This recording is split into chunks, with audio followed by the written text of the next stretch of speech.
be able to weigh in on the matter. We'll have a panel discussion, but I am your man on the ground, so to speak, and so I will be walking around and giving you the opportunity to engage quite a bit with the discussion that we will be having up here.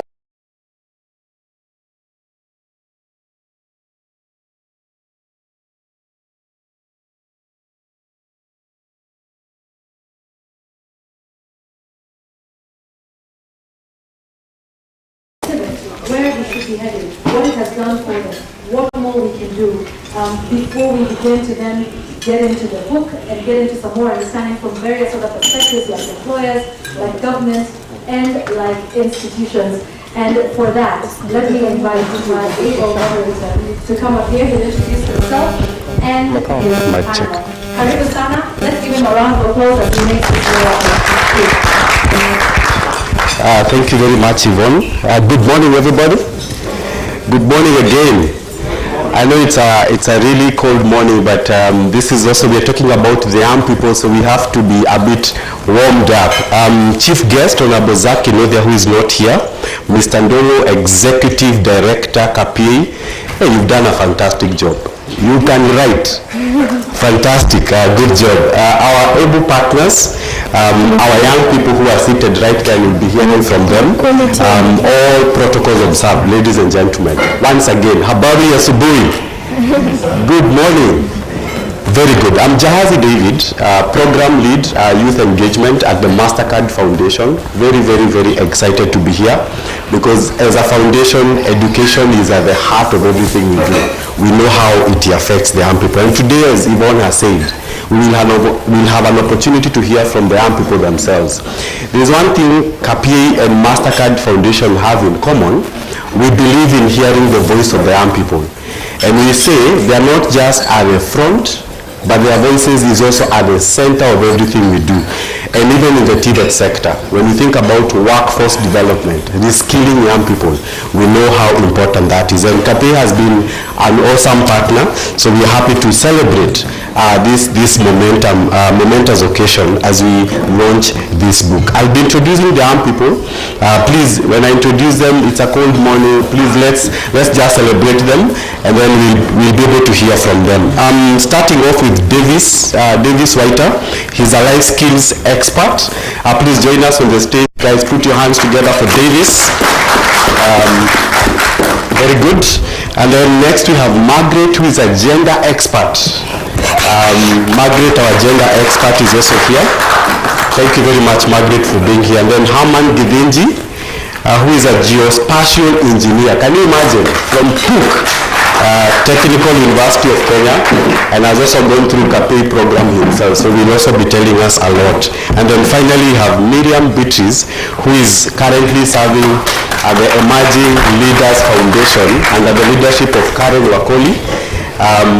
Karibu sana, Miriam. So this is a team, and we'll also give you an opportunity to ask us questions.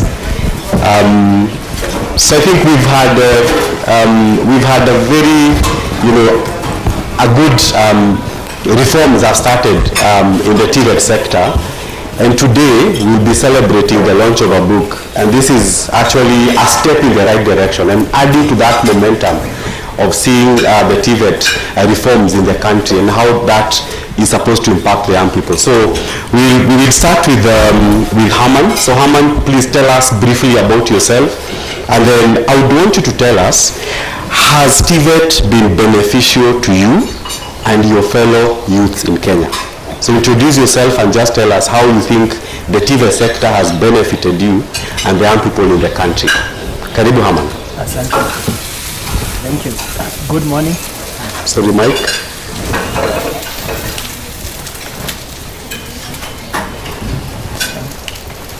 Okay, just use that one. Good morning. I'm grateful for this opportunity that I've been given to look at the Enrollment Institute. Thank you for the good work you are doing of empowering the young people. My name is Herman Givinji. I am a geospatial engineer, as previously introduced. I've also gone through KPA Enrollment Institute. I studied customer sales and entrepreneurship, something that has really benefited me as a youth. And Besides that, I had a group called Enrollment like that, which we motivate the young people towards doing and accomplishing their purpose.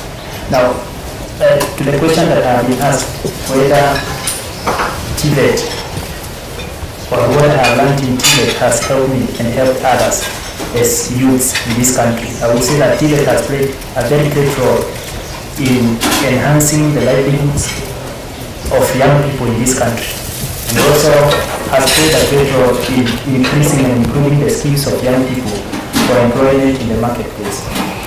For example, I did customer relations and sales and entrepreneurship at Tvet Employment Institute.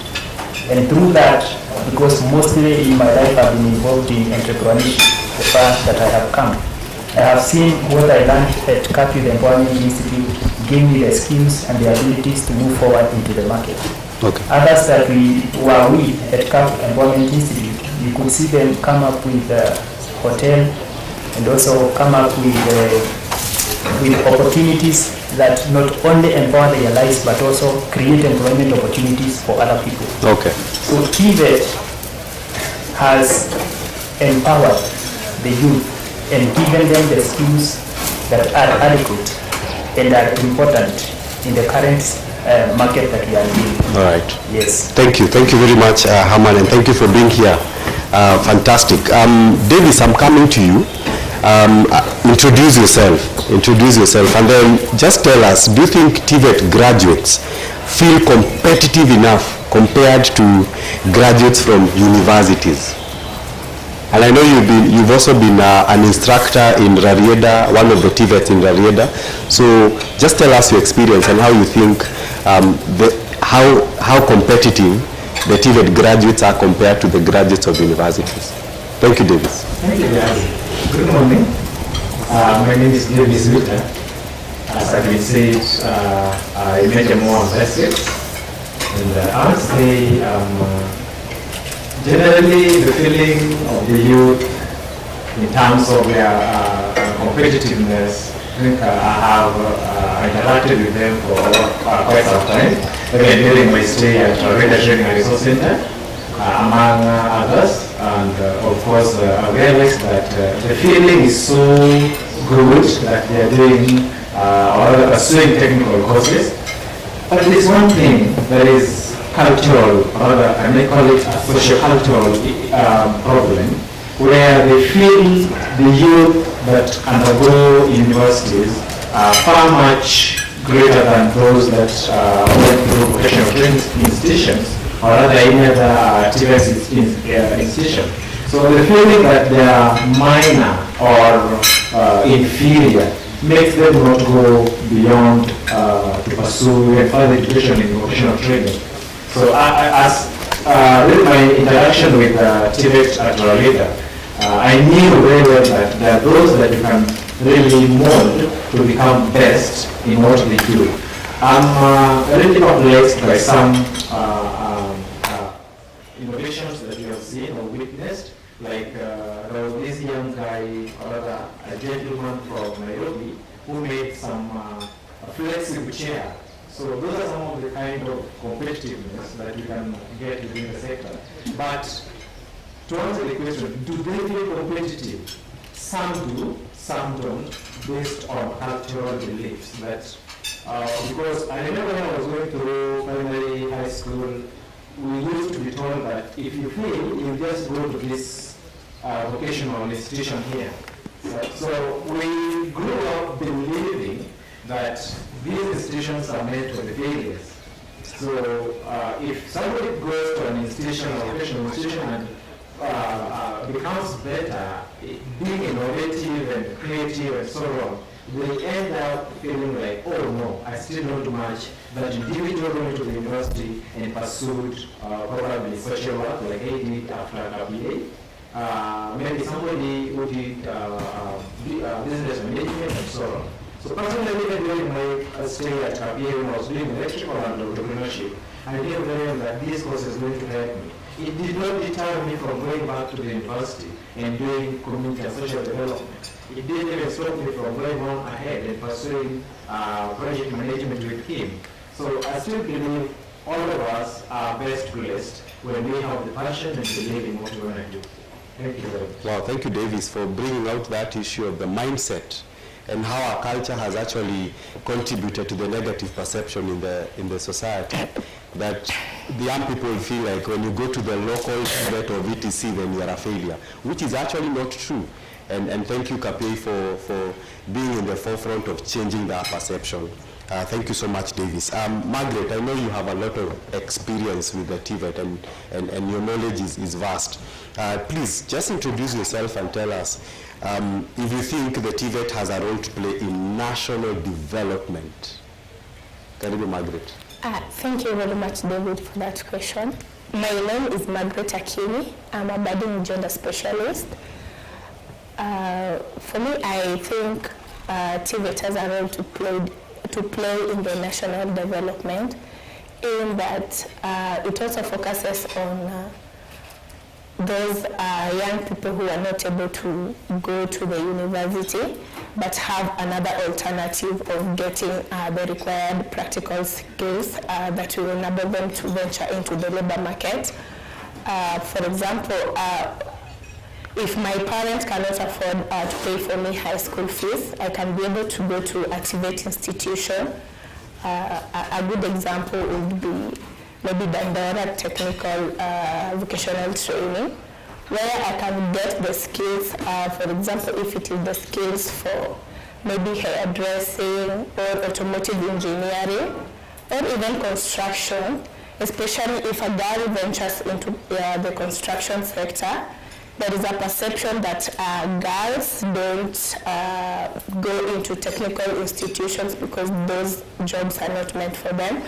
But if girls venture into those technical institutions, I believe they will contribute to the well-being of the country because they will be employed and they will be absorbed into the private sector, which will in turn contribute to the national development, and also in quest for ensuring the SDG number 4, which is offering quality education for all, is achieved. It ensures that that young person in the village, that young person in the city who is not able to go to the university has the alternative of going to the technical vocational educational training institute and achieve that which he or she wants. Yes. Thank you, Margaret. Powerful there. Miriam, we want to come to you. Please introduce yourself. And when I look at that title of the book that we are launching today, How to Make Tvet Work for Kenya, I believe the government have a role to play. So introduce yourself and just tell us how you think, what role you think the government can play to improve the Tvet sector in the country. Awesome. Yes, I hope my mic works. Does it work? Yeah. All right. Good morning, everybody. My name is Miriam Beatrice. I am a policy and research expert. I got into Tvet when I was involved in developing the Tvet blueprint that will guide the country for the next 10 years. I feel like it's failing. Yeah, it's just gonna use that. Thank you. All right.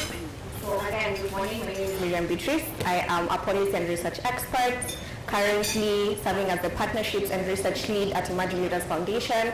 I got involved in Tvet when I was part of the team that collected data to develop the Tvet blueprint in Kenya, funded by Mastercard, and I think it's a fantastic space. I'm also a very passionate youth advocate, Viva Comrade Viva, and I speak a lot about young women and people living with disability. And to answer your question, of course, I can't speak for the government, but having gone around a lot of Tvet institutions in Kenya, I can tell you what I saw and what I'm able to experience. So I know a lot of we've been accused as young people to agonize all the time, and I want to change that narrative.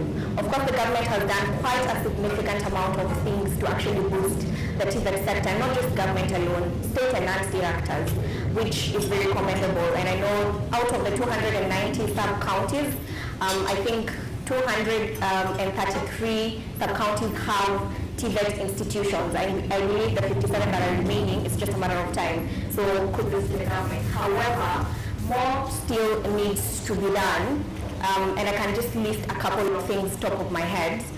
There's a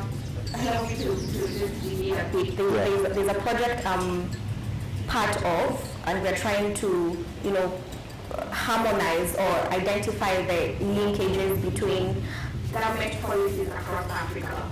And I will tell you for free, it's just amazing how as individual countries in our region we act in silos.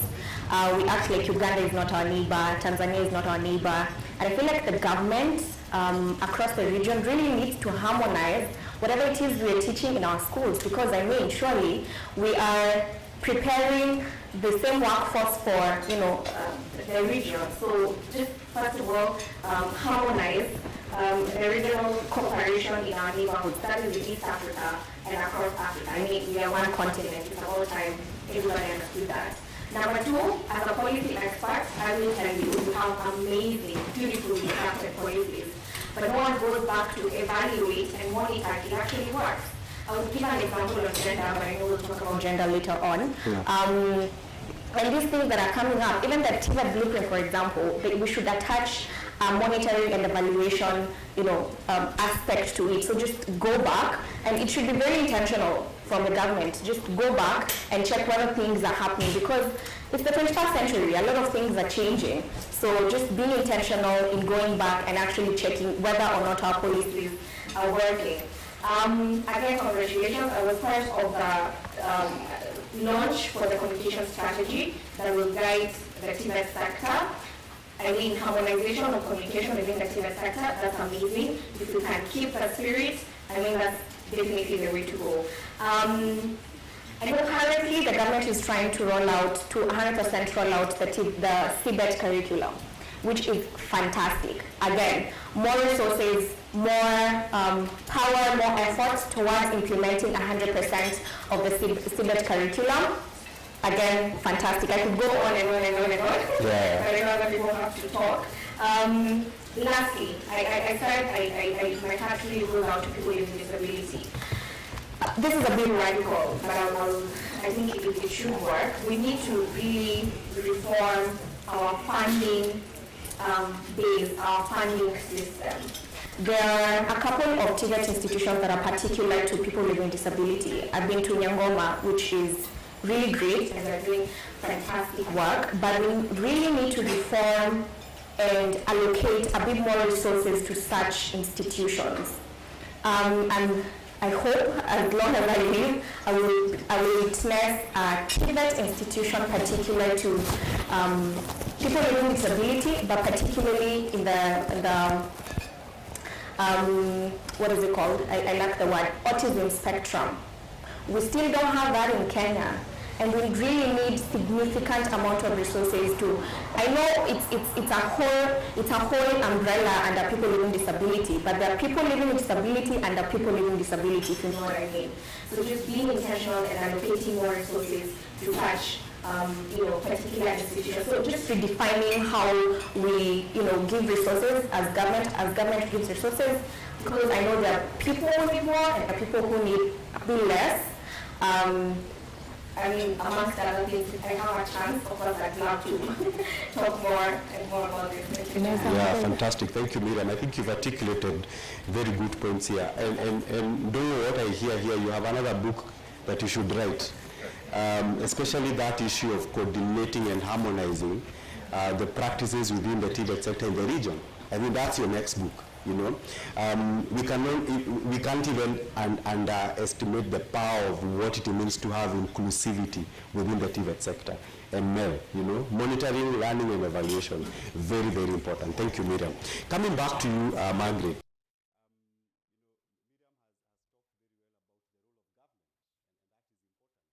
But Margaret, what do you think about the private sector? Do you think the private sector has a role in improving the Tvet sector work in Kenya? Margaret.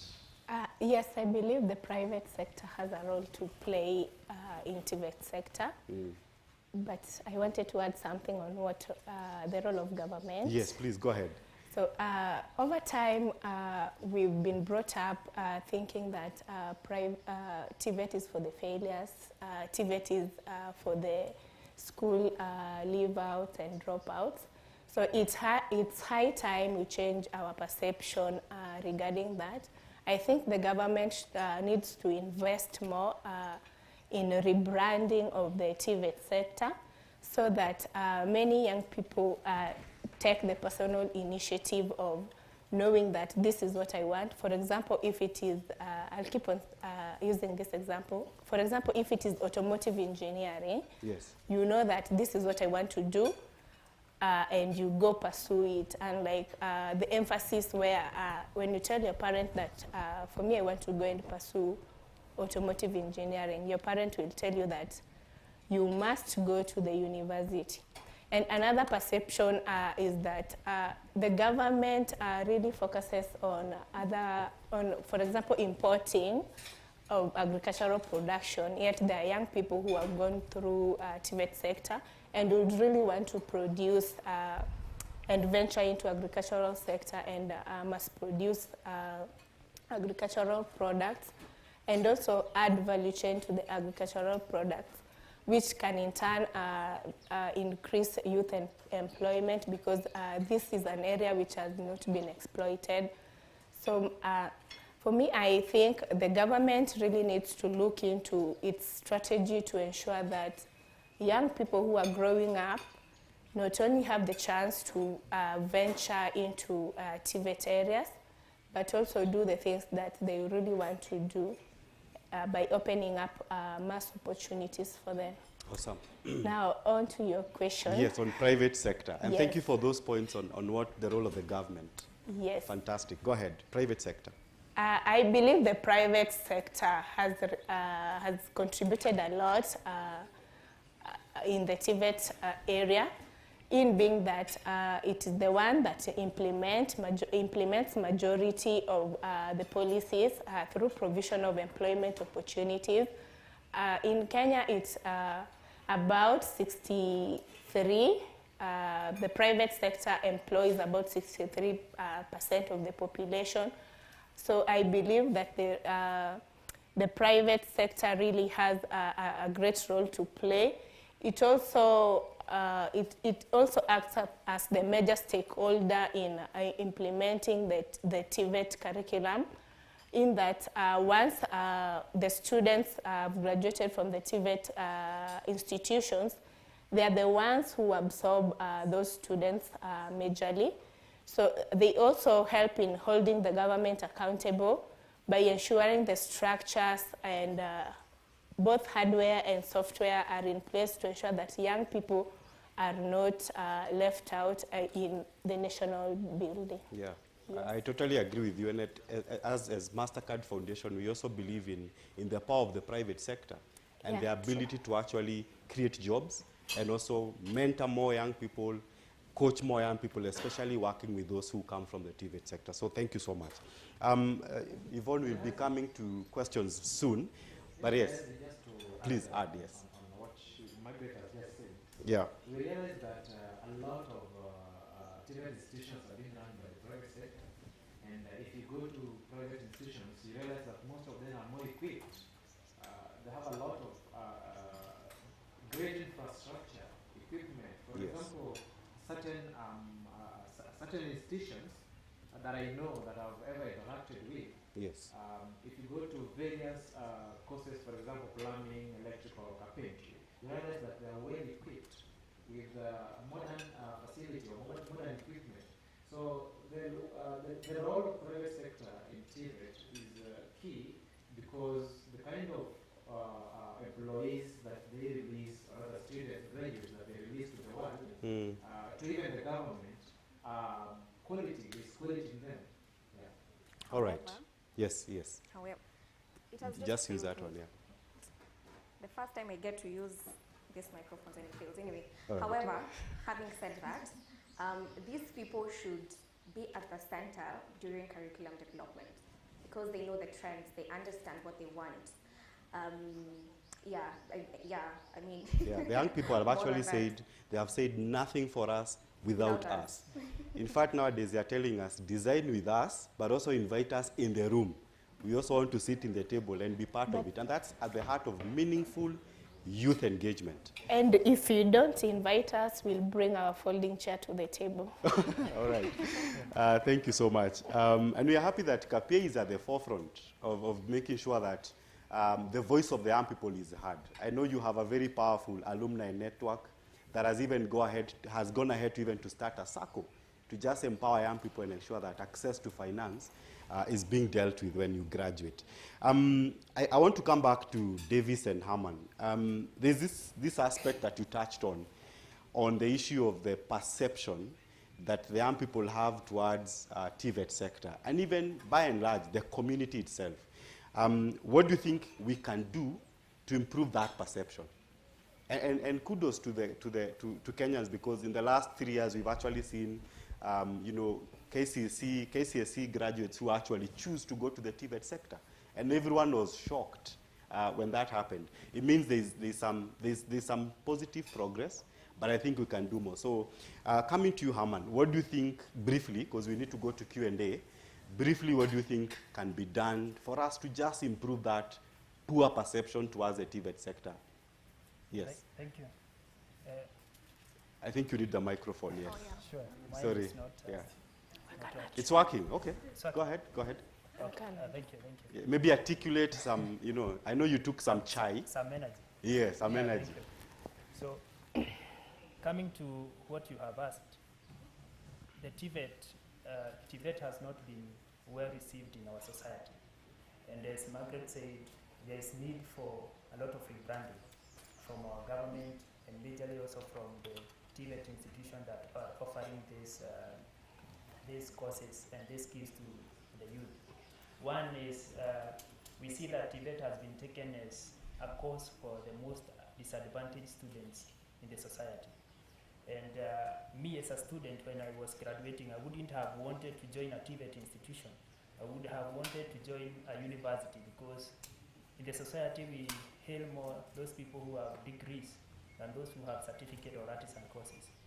Yet in the society we find that there are more opportunities for artisans and the technical courses than there is, especially now. We have more graduates with degrees but without jobs. I'm seeing a future where even graduates will be going back to Tvet courses because they need them for improving their livelihoods and making sure they have something to do, because now when you have a degree and you can't get anything from it, it doesn't help you. So I think we need to rebrand it in a very good way and also motivate people, help them see the need to do a technical course and what it can do for them. Okay. In business, when we are doing marketing, you have to sell a product and show the person what is the importance of this product to you, how will it help you. In Tvet, I think that's also what we need to do. We need to sell the importance of Tvet, the course that this person is doing, and help them know it is of more importance to them, just like a university degree could be to them. All right. Yeah. Thank you, Herman. I think this book will actually go way ahead of making sure that we're able to market and continue to change our perception. We hear you on marketing the Tvet to the young people in the language they understand, in the way they're able to relate and resonate. Yes, please, Davis, quickly, 30 seconds on how do we change the perception of community in Rarieda so that they appreciate the VTC than the Tvet sector, yes. Thank you very much. Yeah. I think I will concur with Herman, and I would say maybe just to reiterate some of his words, that let us make Tvet sexy. We are the youth. Don't just make it for to look like it's for some failures or some rural individuals who never stepped in school.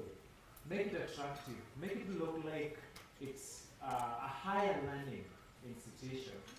So the way we brand universities, the way we market them, the way we invest in them, can we also believe that we can at least uplift that vocational training institution within your home ground to a level where a number of qualified individuals can be brought up from?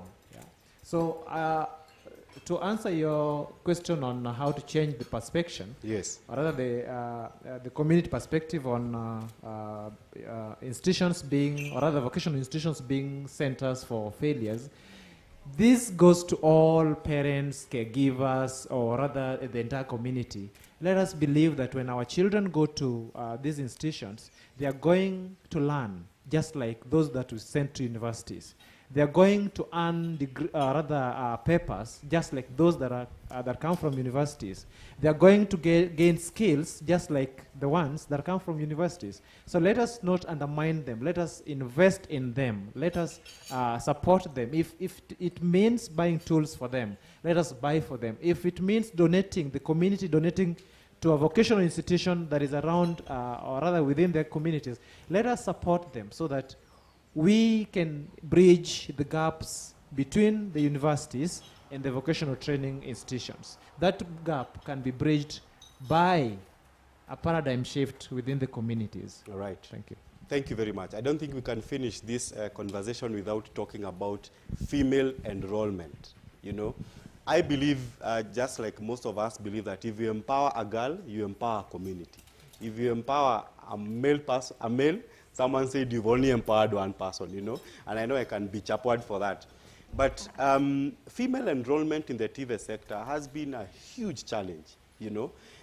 Miriam, what do you think we need to do, like radically, to make sure that we actually increase female enrollment in the Tvet, within the Tvet? Yes. Your thoughts? I like the broad smile you're having. We've had a separate conversation on this. Yes, yeah, yes. I think it's a good question. Again, let's just appreciate what has been done so far. There's accommodation, there's in a lot of Tvet institutions for women and girls. However, there's more that still needs to be done. I think we need affirmative action within affirmative action. Let me explain what I mean. Yeah, like double click that, yeah. Double click. Yes. Okay, so I'll give an example. I know we have the National Education Sector Strategy under Sessional Paper number 1, 2019, which calls for, or it tries to boost, you know, education research for sustainability in Kenya. And it has a component of gender and gender monitoring. But that's just at the national level. We really need to have gender-specific, female-friendly policies at our Tvet institutions. A couple of institutions I visited, it was just the prerogative, or you know, the government of the day, or the principal feels like, oh, I think we really need to improve enrollment, but it wasn't imposed in a policy specific that works for that particular you know, capacity, that works for that particular community. And so I know there's affirmative action at the national level, but we need affirmative action within affirmative action. That's the first thing. Yeah. Number 2 would be a recommendation that I think we really need to, it's about time we do, blended learning and open and distance learning. We know our young girls, our young women, some of them are lactating mothers, some of them have families, some of them cannot access because of financial constraints. And I know the private sector would be really willing to get involved and ensure they have ICT equipment, they can still access education from wherever they are. So again, blended learning, open and distance learning, completely agree.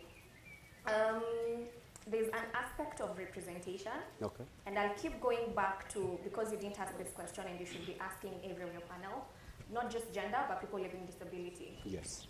We really need inclusion in our boards at the Tvet sector and at the school council. Let it be known that we are not just doing students' politics. I was in student politics in Kenyatta University. So let it be known that there's a 2/3 gender role down there. Let it begin there. And not just the 2/3 gender role. Let it be known there's a percentage of people that really need to represent the needs and amplify the voices of people living with disability, both at the boards in the Tvet sector and, you know, the student council. We also really, this is a bit radical. I hope again I will live and witness proper support for lactating women.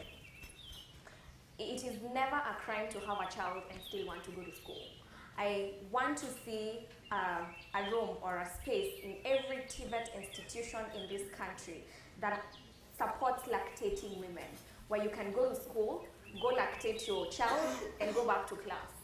There's nothing wrong with that. So just supporting women who are lactating, and I hope I will be able to see that. Lastly, I know we're living in very tough economic times, and it's difficult for everybody. But again, I know one of us here is a specialist in life skills, so a lot of guidance, a lot of counseling. There's still so much that needs to be done. I hear people complain of gender empowerment. There's a forum I attended by UN Women recently, and the recent data shows that only 29% of women in Kenya are empowered. That should tell you there's still a gap, and we need to counsel these young people at the community level and tell them you need to go to school because of 1, 2, 3 things. And those who are still in school, tell them that you need to actually continue and finish school and give them the support. So let us again keep guidance, counseling, mentorship, which is something we're really intentional at Emerging Leaders Foundation. We mentor we pair them with mentors. So everyone that passes through ELF, we pair them with mentors. So mentorship is very, very, very, and actually challenge everyone in this room. I can see big representatives of big institutions. I hope you mentor 1 or 2 people intentionally so that we bring up the next generation. So again, guidance, counseling. All right. Yes. Thank you. Clearly, Mr. Ndongo, you can tell we've just started. We needed like a whole day to discuss this. And Miriam, you've said some very powerful things that they are not simple. Yep. Those ones are tangible and will have significant impact. I know we are listening. And I can tell you, like for Mastercard Foundation, we are ahead of it. That's why our target for everything we do is usually 70% women, young women, in everything we do. And we are very intentional of that because we know the role of women and what it means to empower the women. Yvonne, if you let us continue here, we will not finish. So we also want to get some Q&As. Okay, you have 2 seconds. Then we hand over to Yvonne for Q&As from the attendance. I want to believe that it takes a lot to educate the hand, the head, the heart, and the soul. So to achieve what Miriam has just talked about, it requires that all of us put our efforts to make sure that we achieve the best in Tvet. Fantastic. Thank you. And by the way, we are not downplaying the importance of also educating the boy child. Don't get us wrong. We also advocate for the boy child. Yvonne, over to you for any questions from, the panels. I just want to remind everybody in the room, if you can have my mic on, that we are streaming live on our YouTube page, and we're also down in the CBD I hear it's called Galitos now, but it used to be Nando's back in the day. That was where we used to meet before Twitter and Facebook. And you had an agreement with somebody that you'd meet there on Friday at noon, and there was no breaking that agreement unless something catastrophic happened. So we are all live in the CBD at the busiest station, so that means everybody can hear you. So even for everyone who's out here, please speak up a little bit also for our live transmission that is happening on our YouTube page, and quite a bit that's been said here about harmonizing our education systems, about mainstreaming, what's happening within the disability sector, and that women can still have their babies, breastfeed, and go back to school. So some great experiences here. I think it doesn't get any better than that to hear from the people who've actually been through the training, and of course, taking the stereotypes away, from Tvet, that it's the place you go to when you've failed. I think we've come a long way with that. So any questions or comments? I am your man or woman on the ground, if you like. I'll be walking around with the mic. I'd like to invite some of your questions or comments. Please put up your hand. I will come to you. The young men and women who've been up on stage have said some pretty impressive things and given some great perspectives. It would be nice for them to hear some feedback from you who are here in the plenary, shall I call it? So anybody, anyone with some comments? All right, I'm coming to you. Allow me to get my sanitizer so that I can make sure the mic is safe, and I've tried to put on my mask while speaking into it. All right, so you let us know your name, your organization, and then give us your question or comment. If you could, would you like him to stand just so we can see you, if you don't mind? Do you mind standing? Yeah, to the side, okay.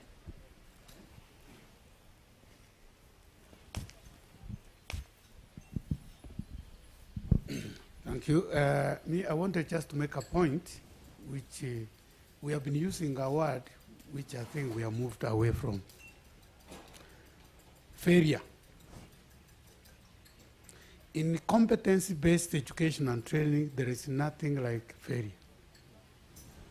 And that is the one which has brought this negative perception. When someone got in those days, we used to have 999. And then you talk of, he has failed. Failed in what? That's where you don't. You never talk about fail in what. Then the next 1 year down the line, you find the same person making the best furniture on earth in Kenya. Now, then what did he fail? Now, that's the question. So here in competency-based education and training, we talk of competent. You are either competent or not yet competent. Now, the unfortunate thing that we have seen in the government is that most people who are policymakers, maybe I refer to the lady, in the government, very rare they attend such meetings. And unfortunately, let me just mention, I know some people might quote me wrong, the majority are former graduates of University of Nairobi. In those days, they used to be told, you are the most learned person on earth. On earth. And accordingly, they were more learned, but more than the lecturers who were training them. Now, but you see, they could not understand what actually these people were referring to. They were putting blanket on them and adding more and more. And this is the whole issue. And we have continued that way until that the extent that our parents, they believe so. And this has escalated to even young people. But I'm happy that most of the young people today, they have realized. I will tell you, I went to Germany, and then I could look at the chart from the Ministry of Education. I didn't see Tvet. Then I asked, where is the Tvet? Then they told me, no, Tvet doesn't fall under education. It falls under what? Economic development. Then I asked, why? Because Tvet is the same as economic development. In other words, without Tvet, you are not going to develop. And that's exactly what it is. And when I went to the industry, I was interviewing some intern. What did they tell me? I asked one, why did you choose Tvet? Well, it's the best option. Why didn't you go to the comprehensive school? Comprehensive school is for failures. Now, that changed. In Kenya, it's the other way around, okay? So it is that negative perception we have propagated. And we need people to be told all the time. They need to be told that what we are propagating is bad. At the moment, I know the Kenya government is promoting Tvet very highly. But how many of them? Because when you talk of government, we must go also back to individual. You may talk of the president as an individual and other few, 2 or 3 people. When you go to a panel of some people, also in the government, when they talk about even allocating resources, Tvet is mentioned by the way. It never comes as a main subject. And yet, when they are outside there, they talk about Tvet. But then, again, in meetings where politicians and senior civil servants are involved, they tell people, if you did not get a place in the university, you will join their village polytechnics. They don't even call them VTCs, village polytechnics. You can join. Now, already, you have told the parents who are already attending that meeting that that is for failures. Now, we need, it's our duty, people who are here, to propagate this to everyone. Some of us went to Tvet. I'm a professor of engineering management, but I was in Tvet. So why? What we have not been able to explain to people is that Tvet carries everyone, from what you call people got E to the people get A. While the university chooses few people who get frustrated after schooling because they don't have jobs. And this must be made very clear. So that's the only way we can promote this sector. So I wanted to make it clear that there is, at the moment, there is no word like failure. Because actually it doesn't exist. The word fail doesn't exist. Because you must explain what you failed. You failed in what? There are 10 subjects to make a course, is it? Then, accordingly, you did not make it through 2 of them. Then you say you get a fail. How about the other 8? Now what happened? And where you go to work, maybe they don't need those 2, which you never gone through. Because everywhere you work, companies don't use all the subjects that you do. They use only a few. And you may do better than someone who passed if you are working together. Okay, thank you.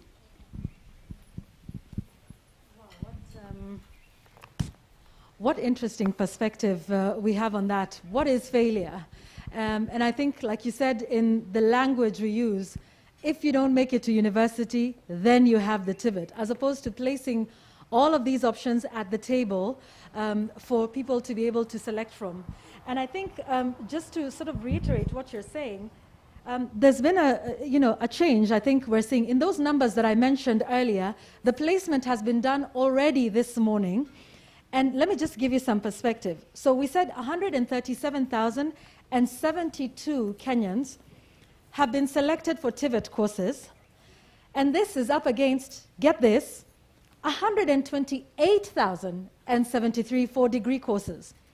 So that's about 10,000 or slightly less more for the Tvet courses than for the degree courses. And so we're getting to the point where it's less of the, the failure option, if you didn't get this, then, Tvet is what you can do.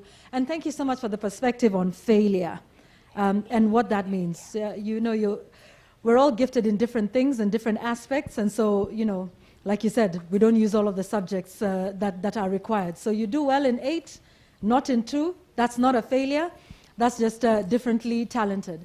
Can we have some more feedback? I think I just want to close it. Okay, so let me come to the back, and then I'll come to the front. Let's keep it brief. I want to close. Oh, I'm advised, because we are live on television. Sorry, not on television.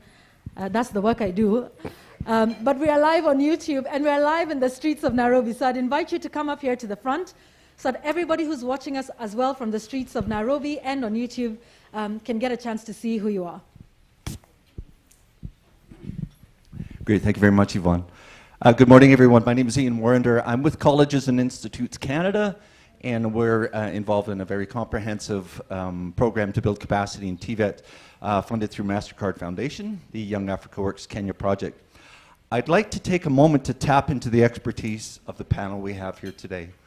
A big part of our project, we have a very comprehensive, very aggressive communication strategy. And from what we can see thus far, Tvet is up front, it's out there, people know what Tvet is. However, recently we've come across a few anecdotal examples of where CBET is not really accepted yet, and that there's still a lot of skepticism around CBET and what CBET is. What could you do, what advice could you give me to help with our communication strategy to help get CBET style education delivery promoted? Is that a good question? Yeah, that's a good question, yeah. Thank you, Ian. Okay. Yes. Thank you very much. I want to believe that CBET is the way to go, because every sector, be it from the Tvet or the universities, we need communication, we need the soft skills and so on. So there is need for recognition of all the aspects of competitiveness among students. So what do you need to do?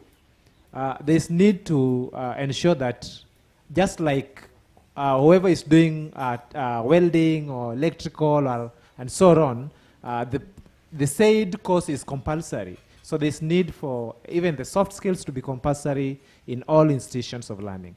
Thank you. How would I get the word out, though? How could I promote that? There's need for promotion of, can I say, life skills, in this case, per se. So when you approach it through life skills, then various institutions or individuals will have to adopt it. I think that's the best way to approach it. If I may add Thank you. on what you have said, I think most people go for what is working. And to show that Tvet is working, we need to have real examples of what Tvet has been able to do in this country. Like for example, if we are approaching people in the rural area, we need to have success stories. We need to have people who have been able to succeed through Tvet education. Now that way, if we are selling now Tvet to those people with real examples, people will readily accept what we are telling them. Because university education basically grew more and more popular because there were successful stories of what people have been able to do. And so our parents taught us, go to the university so that you will be as successful as so and so. So if you have people who have succeeded through Tvet, being now the stakeholders or being the people who are selling Tvet in our society, it will be readily accepted by the people we are meeting there. Great, thank you very much. So it's all about success stories and running those and getting that out into social media and other. Did you have So my first point was success stories, works, but I'm also a researcher. I love to tell stories, so allow me to give you a story and ask you a question. So there's one of the development agencies wanted to construct a dam someplace in Samburu, and they went there and dug a dam, and so that women don't have to work, for long distances. And then they went to whichever country they had come from. And then a couple of months later, they come and find the women put stones in the dam. Yeah, they didn't want to be helped. So have you sat to think why there's resistance? That's my first question. So these women didn't want a dam because that's where they came to, blow off steam, talk about their husbands, but no one sat to ask them, so why exactly is there another way we could help the community? I'm not saying Tvet, for Tvet 100%, but have you sat to ask and understand it might be such a simple issue and we are going around the mountains to find a solution? That would be the second thing I have to say. Number 3, I interacted with these students, and some of them are doing the traditional curriculum and the Tvet curriculum at the same time. It's not fully rolled out. Yeah. It's not fully rolled out 100%. Yeah. And it's confusing for them. So they were telling us, let the government decide. If we want to do traditional, let us do traditional. If it's Tvet, let us do Tvet. Let us not get confused in between, because we don't want all this confusion. Lastly, Tvet comes with a lot of need for equipment, need for the 21st century equipment. So you can't roll out a program and not equally provide the needed equipment. Even ICT, fast, relevant, trendy equipment that we need. So it has to go hand in hand. We can't get the fast, we can't roll it out and then we wait for a couple of years later to get the relevant equipment. That's just what I think. Really good points. So to answer your question around why do we think that there may be some pushback, I think you touched on it there, and it's a little bit of going with the devil you know. Going with knowledge-based training, you're comfortable with it, there's trust, then it's a bit of a risk, and I think there may be some psychology, if you will, around that perceptions. You also bring up a really good point, and thanks for saying that around Tvet has to be complemented with good equipment, and vocational training is expensive, especially when it comes to energy, high energy consumption programs like welding, going through a lot of equipment and stuff. So, great. Yeah. Thank you very I much. think, Ian, I can also add and say speaking the language of the young people is also important, because not everyone is in Nairobi, not all the young people in Nairobi understanding all this awesome English. Those who understand Sheng, breaking down in Sheng, you know, those who understand their local language, use the local language, and even using local characters and local examples. As we celebrate the outliers who have gone ahead of them, then using their local language. Sometimes it's powerful when young people speak to their own young people. Sure. You know, it's more powerful than when Jahazi speaks to young people. But when a young person speaks to a young person, it's more powerful. So I think picking those successes and allowing them to go to down there in the grassroots and let them talk to one another, they'll have more influence and convert more. So if we could tap into the vernacular radio stations, Yes. that would be some good leverage to get the word out as well. Fantastic, yeah. And also just to add on to Geez, I'm glad I asked. There's the experts, eh? Thank you. Thank you very much. I just want to Oh, add I'm sorry, Margaret's got a comment. I believe we can integrate a training where teachers, the tutors who teach at Tvet or even in high school, to ensure that the information that they are passing is more positive regarding Tvet. Because when I was in high school, I remember one teacher saying, if you don't work hard, you will go to Mawego TTC. And I was like, what the hell are you telling us? And we are just working hard to also finish the standard education, because you know the standard education is primary and secondary. So if there is a way in which we can incorporate a training for the tutors and for high school teachers, because that is where students transition to go to the Tvet sectors and also the university, so that they demystify the perception about the Tvet institutions and they really embrace it. That will be a good way to ensure that we have a positive perception and a smooth transition into the Tvet sector. Yeah, I like that, to demystify. Yes. It's very powerful. Powerful. Great. Awesome. Okay, I'm done here. You're welcome. I'm pretty sure you. There's a lot of people here you can hire for your communications. Just about all of them. I think they understand it. So don't look too far. Right here is where you need to be looking. I don't know if Ndongo, you had wanted to say something. If I can just give you less than a minute, because I want us to move to the next.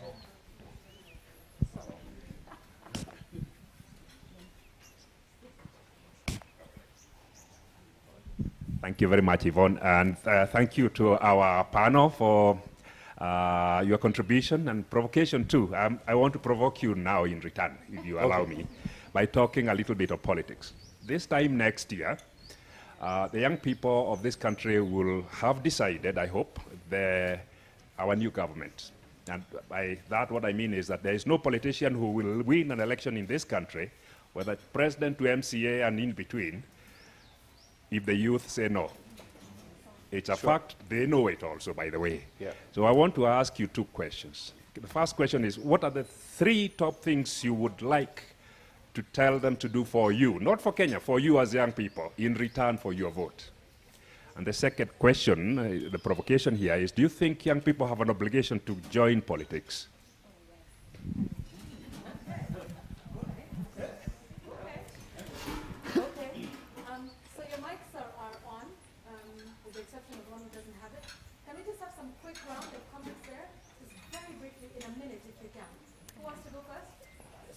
I can go first. Yeah, Haman is ready. Thank you. I can go first and say that thank you, Dr. Kahil. I think that's a very good question. And as a young person, for me, what I would want them to do for me, I would want them first to invest more in the manufacturing industry. Because it's unfortunate as a nation that we are importing a lot of manufactured items, including a spoon and sometimes some pegs.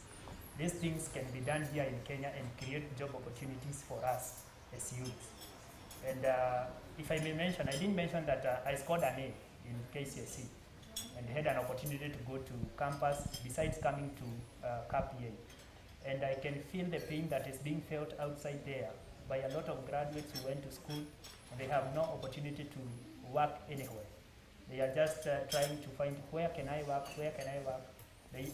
They are now employed to look for work, not to do work, but to look for work, which is very unfortunate. We have a lot of engineers who cannot practice engineering because we do not have industries where they can practice engineering. They are trying innovation, but where can this innovation be applied, if not in the industries or where in the manufacturing industry? So I would challenge our government to invest more in the industries, manufacturing, agricultural produce processing, instead of exporting all of it. We process it here and create employment opportunities. In terms of politics, for me, if someone does that, I would give them my vote. If someone promises, I know Kenyans, our leaders are very good in promising and poor in delivery. But we also pray for them that they will be good in, and also offer ourselves. I think I can offer myself for a political position, and also frontier in making sure that these things come to happen. Thank you. Indeed, thanks. You want to carry on? Yes, and to your question, I would say that making Tvet attractive is the way to go, and ensuring that the allocated resources for Tvet infrastructural development are well used, in that the funds do not disappear in the middle of somewhere. So for me, I want the government to ensure that investments around Tvet is monitored, is evaluated properly, so that those funds are used in the right manner. For political seats, my friend Miriam here will be vying, so I will support her. And any other young person who has the good manifesto and is willing to have the manifesto and is willing to provide the needs that will cater for the young people, that one I will support.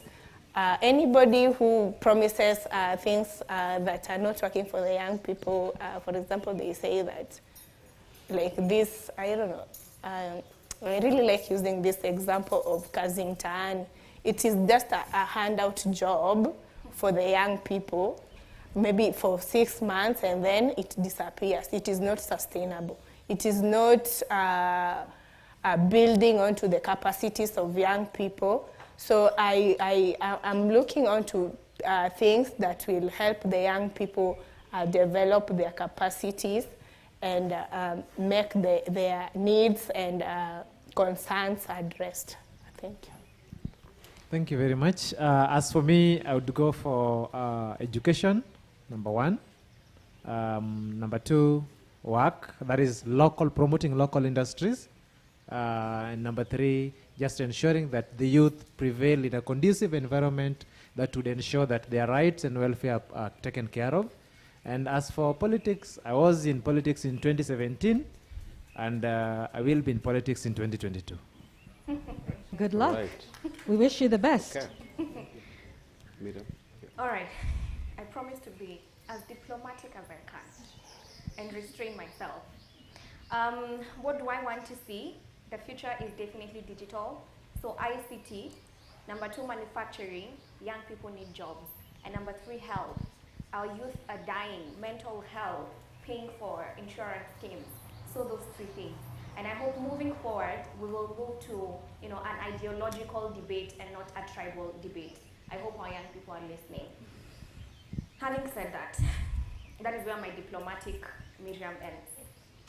Young people, there is nothing fancy about hustling. And the way our politicians make it seem like you should be proud of it, we shouldn't be proud of it. There's nothing fancy about being called a hustler. So you went to uni, you got an A like my brother over here, you went to a nice Tvet institution, yet you still want to call yourself a hustler? I mean, come on, that is pathetic. There's nothing prestigious being called a hustler as a young person. And let me just say it outrightly. Lastly, I'm beginning to boil up. Lastly, the extrajudicial killings that are going on Embu, you name it. Just because we have dreadlocks and we are fancy, someone should speak about it. And if they don't, we will walk to the streets. Justice for the brothers. Viva, comrade, viva. Viva. Viva, comrade, viva. Viva. Wow, powerful, powerful. Thank you so much. I think I had a long list, Mr. Ndongo, but top on the list for me, when I think about young people, especially young women, is health and security. Yeah. Because if I'm healthy and if I'm secure, and I know that my assets for my business are secure and I have security to go to work, then I can exploit my potential. So for me, top on the list is health and security. And then the biggest animal that all the young people are fighting right now, unemployment. They should be able to, top priority for me is, I listen to someone who will say they have a solution for unemployment in the country. As Miriam has said, digital as an enabler. You know, the space is opening up, and young people have a huge opportunity to go into digital and not just create jobs for themselves, but for other young people. And then finally, resourcing the education sector, you know, and making sure that there are buffers. You've seen how the COVID situation has just affected the education sector, including the Tvet sector, because we are here talking about Tvet. And then finally, who am I looking at? A selfless leader who will care about young people, and especially young women in this country. Thank you. I'd like us to give a round of applause to Dennis and his panel. And I don't want us to take away from the very passionate submissions that have been made. And we hear you on justice for young people. We hear you on the dignity of work. We hear you on not labeling this and making this about stereotypes of failure. What a wonderful opportunity to hear from the young people themselves. You know, we say talking about the youth, but it's good for them to speak for themselves. And like the young lady said, if you don't invite us at the table, we'll bring our own folding chairs and, you know, make our places known. Ladies and gentlemen, I'd like to invite you to take your seats. The crew will join you at your table to help you unmic. Can we give them another round of applause? Yeah, and just to add, you know, even as you're being challenged to take part in the politics of it, it's not necessarily always about personally running for office, but it's about engaging, I think, like the Vol said, engaging in the political conversation and interrogating and scrutinizing everything that comes your way and making sure that you are part of policy. And many of these young people have already been part of the Tvet policy. So now that we've heard from the young people, what is it like from you know, the other side of the table, from the funders of Tvet policy and fora in the country that we have, from employers in the private sector? When we're talking about employment, what does that mean? I want to hear from them, as well as from those actually doing the training at the vocational centers. We'll have a series of conversations now and hear from them in just a moment, but I want to call them up, you know, one by one. And I'd like to begin with having up here Bwana Martin Owino. Now I'm told Jina ya mtaani is Orono. That's what he trends by. So please welcome Orono, or Martin Owino. He's the manager at the Ahero Vocational Training Center. So he's going to speak to us about what the Tvet reforms looks like. It's been, what, 8 years of the Tvet Act? And where that is from the perspective of the training institutions. Karibu sana. I would invite you to just, you may take a seat up here as I get you a microphone. Give him a round of applause, please.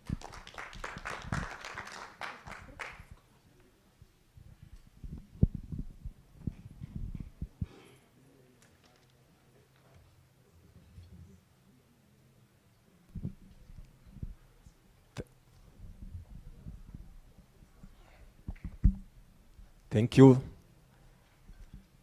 My name is Martin Owino, Mrono, not Rono. Thank you. I'm a center manager of Ahero Vocational Training Center from Kisumu County. And I'm here to share my story with the young people and also with the policy makers. We have come along the way, and just as you have heard, I am from the Vocational Training Center, formerly known Youth Polytechnic, and by constitutions, Village Polytechnic.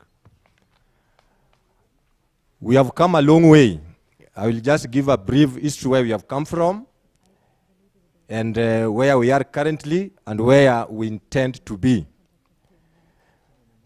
Youth Polytechnic started in this country in 1968 by the National Council of Churches, and with the aim to empower the young people who could not proceed to a higher level of education, that is the secondary educations, and they were to empower them with the vocational skills for self-reliance. And one fact have always stand out: issues of negative attitudes, issues of failures, and I'm very happy that Professor Ndiegi have explained it properly, that there is nothing like a failure. You have failed from what? And another thing that I've also been there in the Youth Polytechnic, we have never found a permanent home.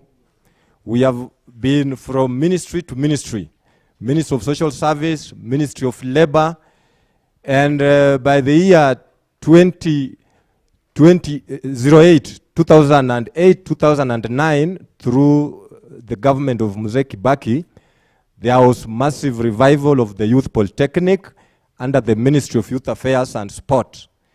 And through that, we were able to get the capitations to train the young people with the vocational skills of 15,000 per students.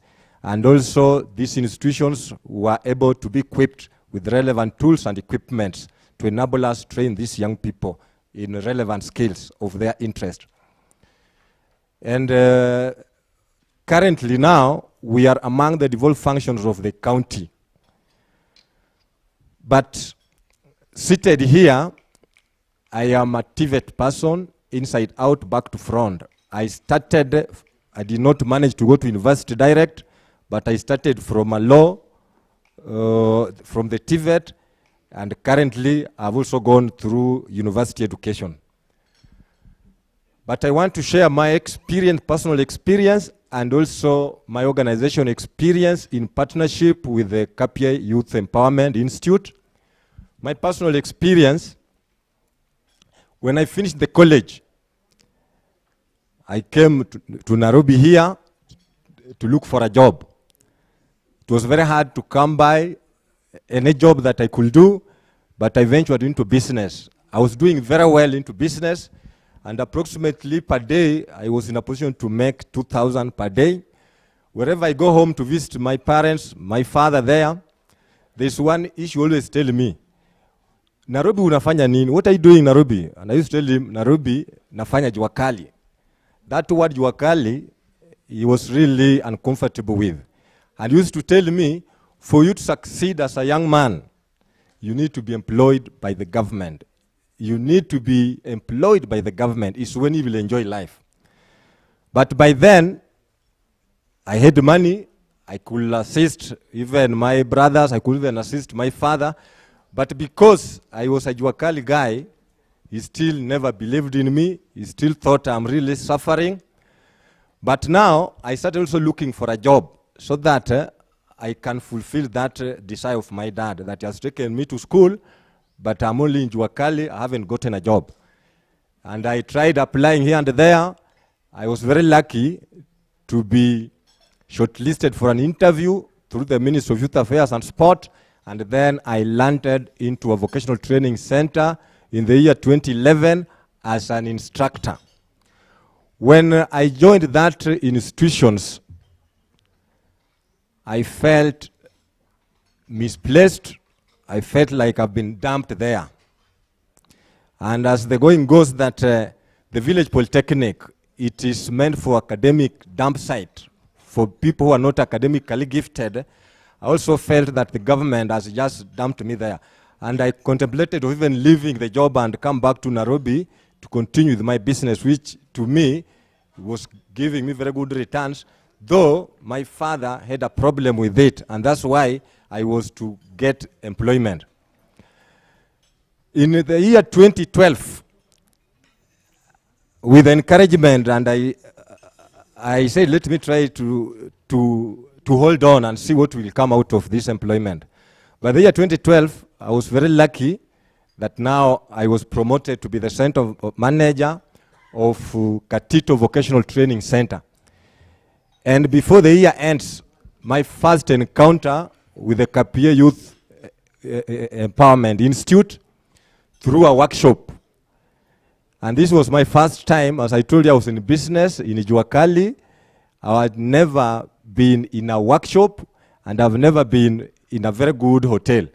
And that's the first time the Kapia invited me for a workshop, and it was a residential one. So I could stay in a hotel, and then we come for a workshop of capacity building of our trainers, and I was among the ones who benefited. So, as the training, for the 4 days of the training, there is one word that changed my life. There was a presenter who asked us to define the word insane.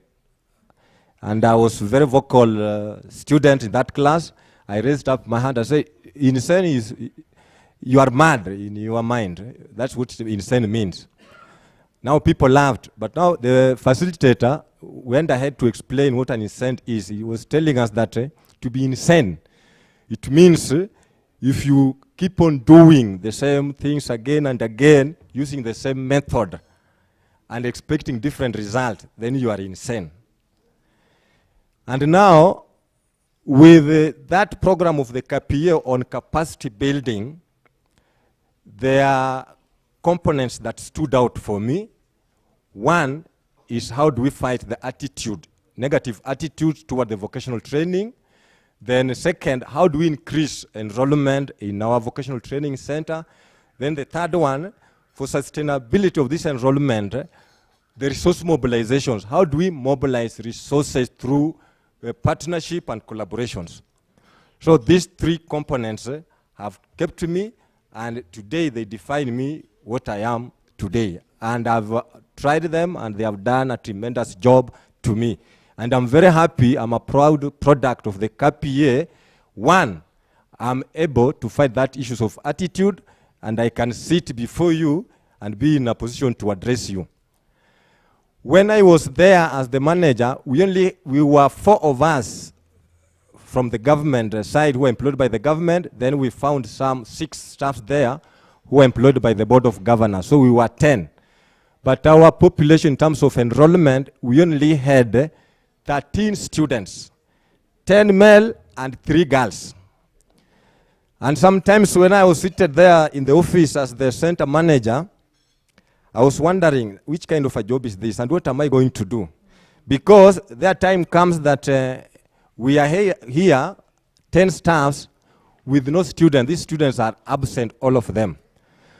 But after training through the capacity building, when I came back, I started now laying strategies on how to improve the enrollment. And I started sensitizing the community. I used to pray in every church. This week, I'm in SDA. The following week, I am in Pentecostal churches and asking for opportunity to talk to the young people and to sensitize people. Resource mobilizations, I was also out looking for partners. And in the year 2013, I was able to get a partner who built for me 4 workshops and also bought tools and equipment. And we equipped all the various departments with the relevant tools. And the funny of it also, my institutions was a very small institutions with a very small land. That organization was able to buy me a 2 acreage of land and also set up a boarding facility for my students. That was in 2014. In 2016, my enrollment from 13 students shot to 300 students, and by that time now, I was transferred to another institution. Why? Because we had another institution that I'm currently heading, that is a Hero Vocational Training Center, which those who transferred me told me, this is a sleeping giant, so we need you to go there and revive it. So when I went there, I found 76 students. So I continued with the strategies, talking to the young people, telling them the importance of the technical skills. But you know, I come from a region whereby people believe in university education. So if you are not going to university, you need just to keep quiet. You can't talk before people. And even if you have gone to university, the other question they'll ask you, which university? Because you see, majority of our universities in Kenya, they are named after the area where they come from. Like we are in Nairobi, Nairobi University. If you are in Meru, Meru University. If you are at home there, like Maseno University. If you are in Kisii, Kisii University. So if you mention the university where you have gone to, somebody will challenge and tell you, that is a local university, my friend. You are not learned. And this has also created a situation in our country that I call the university syndrome, where everybody is about the university degrees, but not about the skills. So we want just to be in the university, but the question is, you are in university, what are you doing in that university? I am not, and I don't want to be misquoted that university education is bad, and I'm very happy with our government that those who are academically gifted, they have got a path to follow, and those who have been perceived not to be academically gifted, they have got also a path to follow. So, through the CAP programs on capacity building, I joined a Hero Vocational Training Center with 76 students, and currently as I am seated here, we have got 700 students who are taking various trades in my institutions.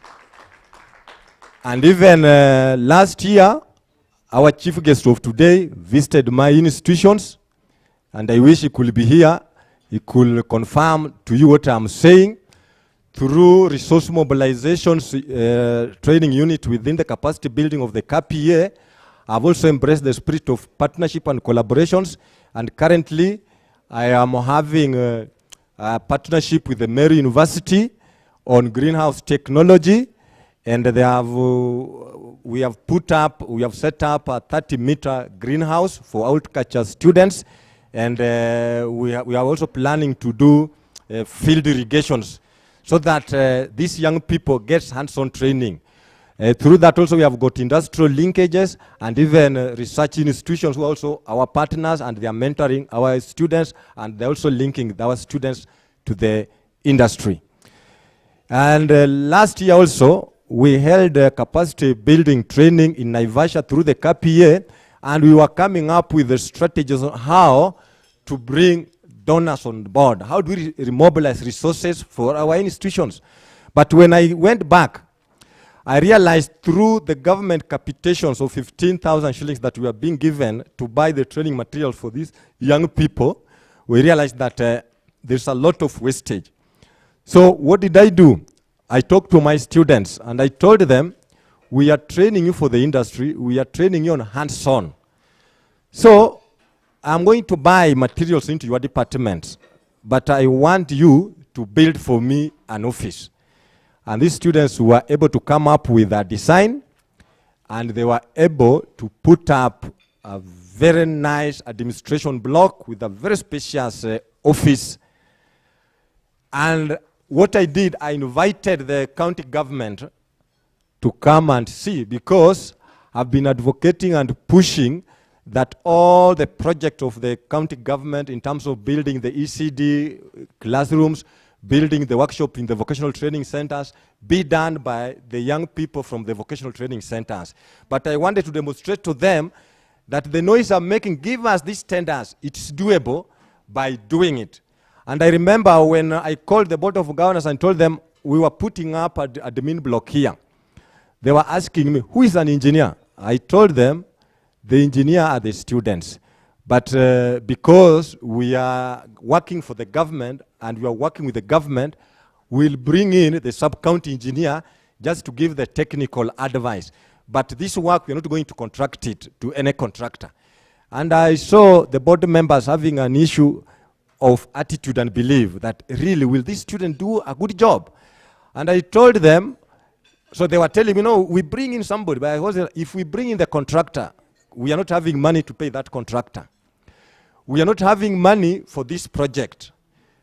The money we have, I've already procured the training materials in building department, in electrical department, in welding and fabrication departments, in carpentry and joinery departments, and all this, I will want those students to use that materials to put up this building.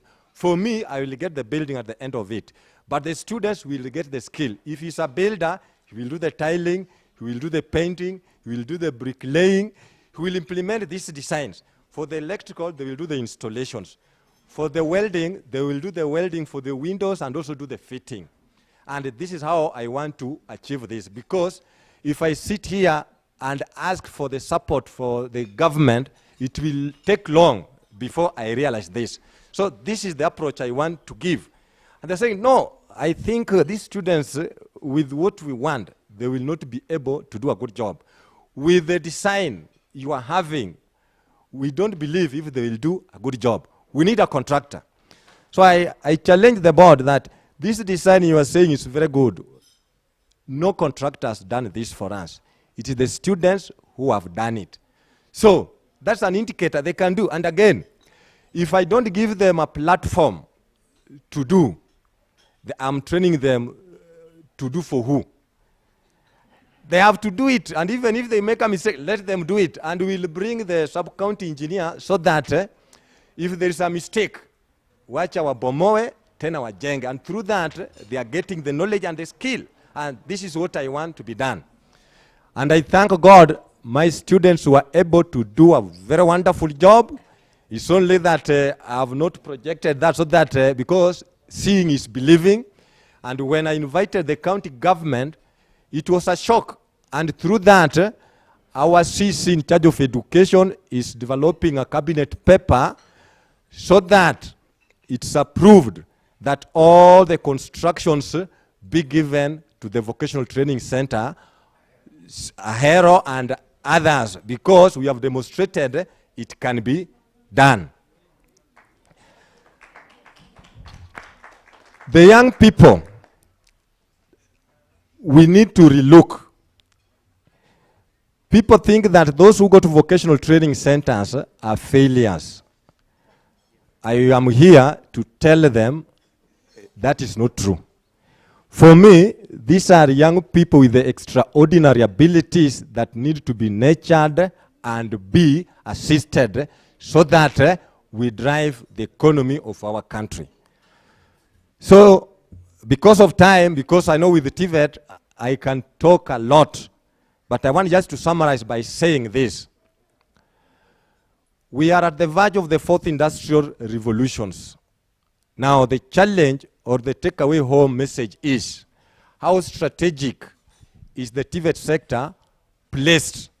Because currently underway, we have got so many studies, and it is estimated by the year 2035, that 35% of the current professions are going to be obsolete, or they are going to be replaced by the machines.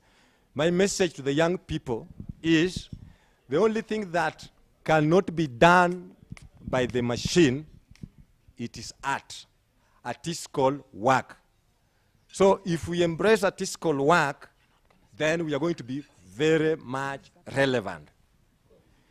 In our country today, we are having this scenario where we have got so many young people without jobs, but we have got also so many jobs without young people. Why? Because of the skill mismatch. The skills acquired, they are not skills required by the job market.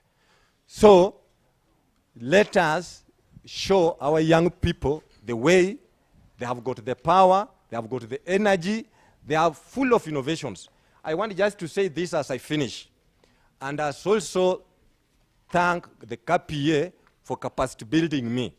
So far, I've been able to influence the policy in our county, Kisumu. One, I had a question being posed here with our MC of the day that in terms of the girl, I realized the vocational training centers, the intake of the girls taking up these technical skills is very low. Why? Because many of the young people have got a problem of balancing baby care, because majority of them have got babies, and also the training. So through advocacy in Kisumu County, we have put up the baby care center into the vocational training center so that we give access to our young mothers who can come with their children. They put them in their baby care center where we have got a baby care person to take care of the child while this young mother takes up the training. So far, we have got 3 vocational training centers where we are trying this model, and Ahero, my institutions, is one of them that this model is working. Second, that we are also pushing,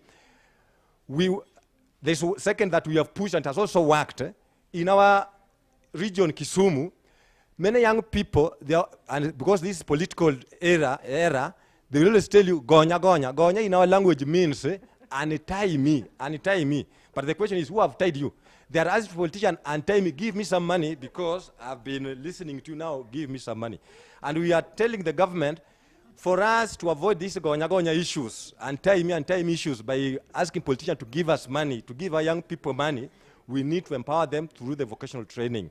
So the county government have come up with a full scholarship whereby 25 young people from every ward take up the vocational training center in the vocational training centers, and their school fees is paid for fully, so that we empower our young people. The second thing that we are advocating for, we want the county government to develop vocational training centers of excellence in every sub-county, so that it's equipped with relevant equipments and also staffing, so that there's hands-on training. And at the headquarters, we have got industrial internship center, whereby our young people from these vocational training centers with good innovations, we have a place where we can nurture that innovation and link them to industry, and also link them into the universities for further research, so that their innovations is making any significant change into our country. Thank you very much. Thank you, KPA, and thank you to have made me what am I today.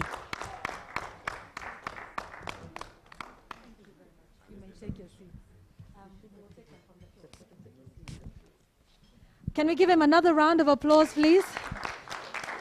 Some very practical examples of what is happening at the county level, including scholarships, including making career centers of excellence, and also catering to women who are young mothers.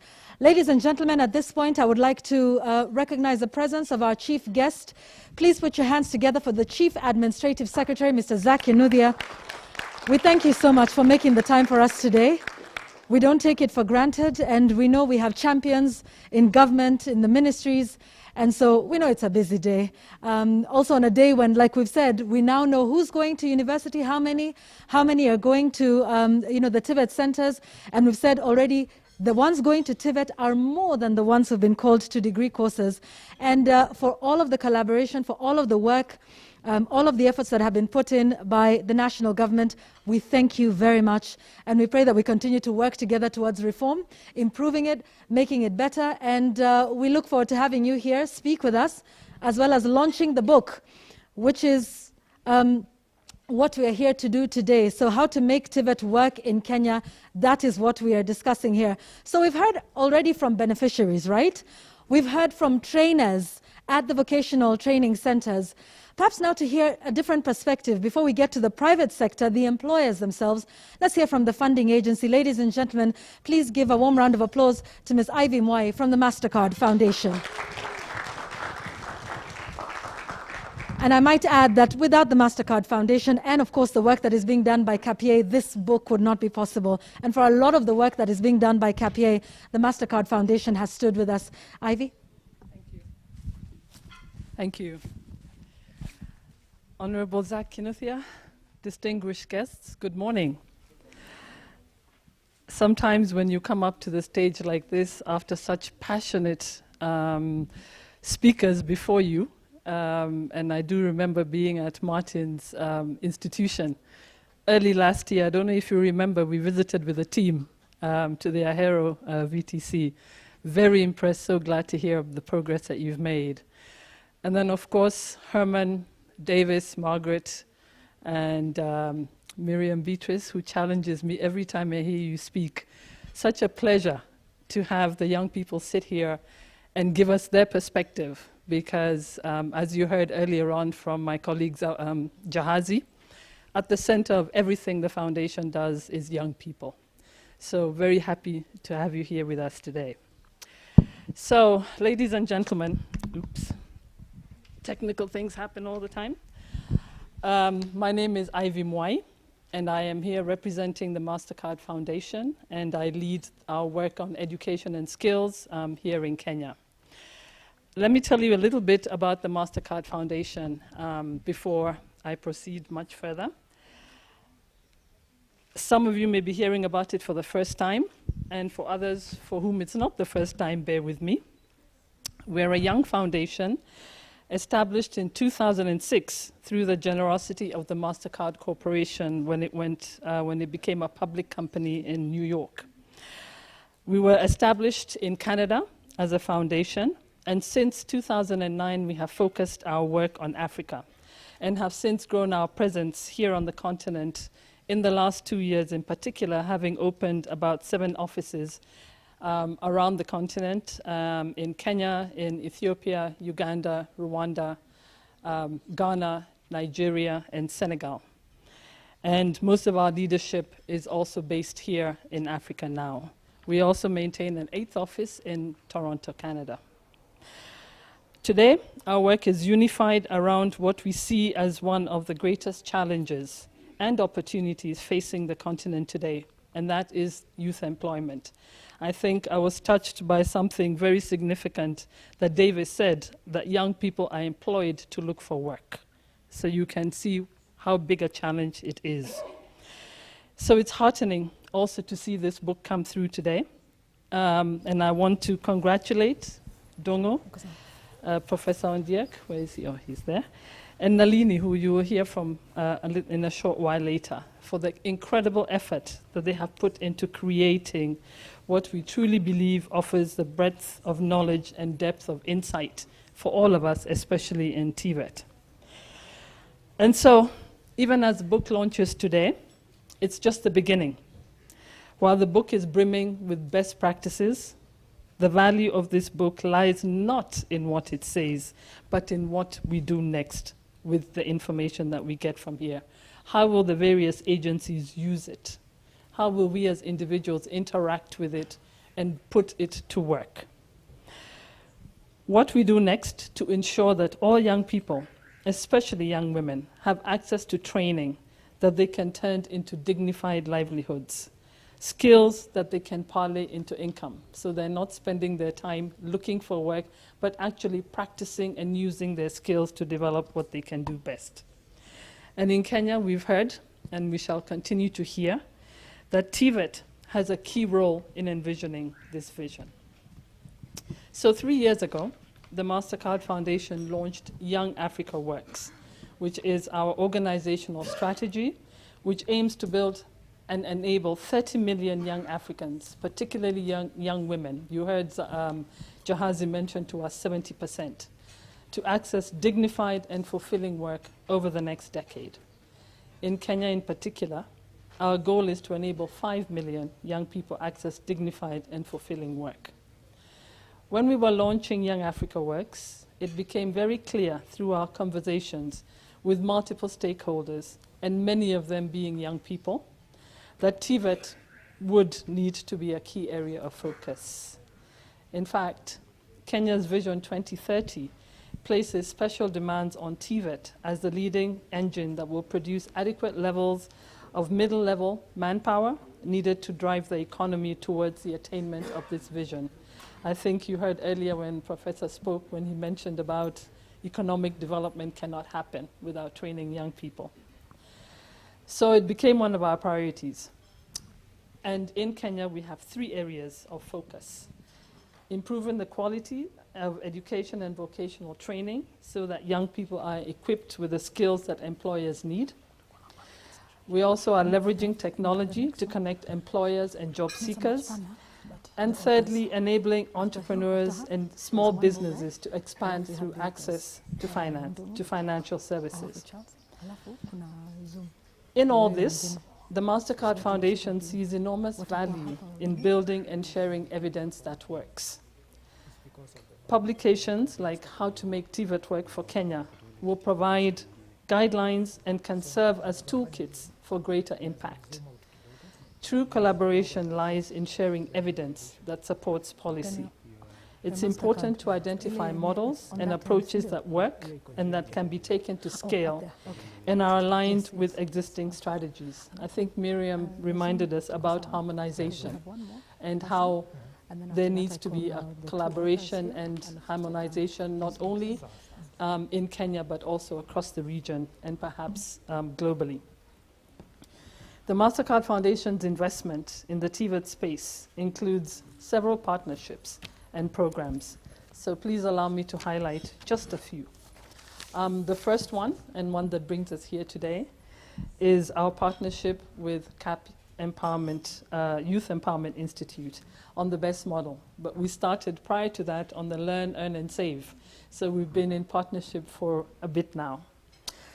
And that is really to facilitate the adoption of basic employability skills training model into the Kenya Tvet system.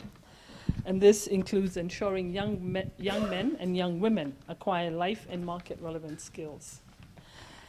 And then when the COVID pandemic hit last year, we increased or added on another piece to the partnership with CAP Youth Empowerment, and that was in the development of a learning management system, which enabled young people to continue with their learning that had been disrupted because of COVID. And we're still learning a lot from that, and it has been mentioned severally today about the need for blended learning and for continuation of learning in disrupted circumstances. Our second partnership, which began last year and was mentioned briefly by Ian when he stood up here, is a Young Africa Works Kenya Youth Employability through Tvet, which is a 5-year initiative that looks to strengthen the quality and relevance of technical and vocational education and training institutions around the country. This partnership is with Colleges and Institutes Canada, the Ministry of Education State Department of Vocational and Technical Training, and public and private sector. It will support, again, young women and young men to access dignified and fulfilling work, and has a very particular focus on the recognition of prior learning. The other two areas that the foundation is supporting, and thank you, Miriam Beatrice, I think we should have paid you to speak for us today. One was in the development of a national Tvet blueprint and a workforce development blueprint, which will guide the development and delivery of Tvet. The two blueprints have been in, or rather the work behind them, the research and the development of the blueprints is ongoing, and we're hoping that they shall be launched in the next couple of months. And then one that is very significant and was spoken about, especially by the table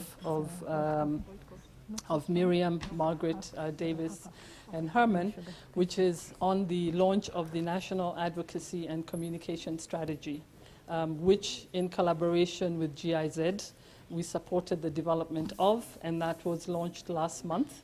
So you will begin to see in the next, I imagine in the next couple of months, the implementation of this strategy in order to really change that negative perception of Tvet that everybody has.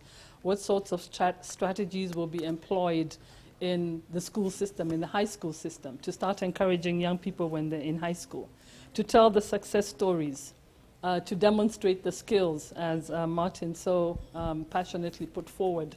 What is the ability of young people who go through the Tvet system in order to encourage young people to see Tvet as a viable option and not as a fallback because they were not able to pursue one path and therefore think that this is the lesser path, but to see it as an equal path to their journey towards dignified and fulfilling work.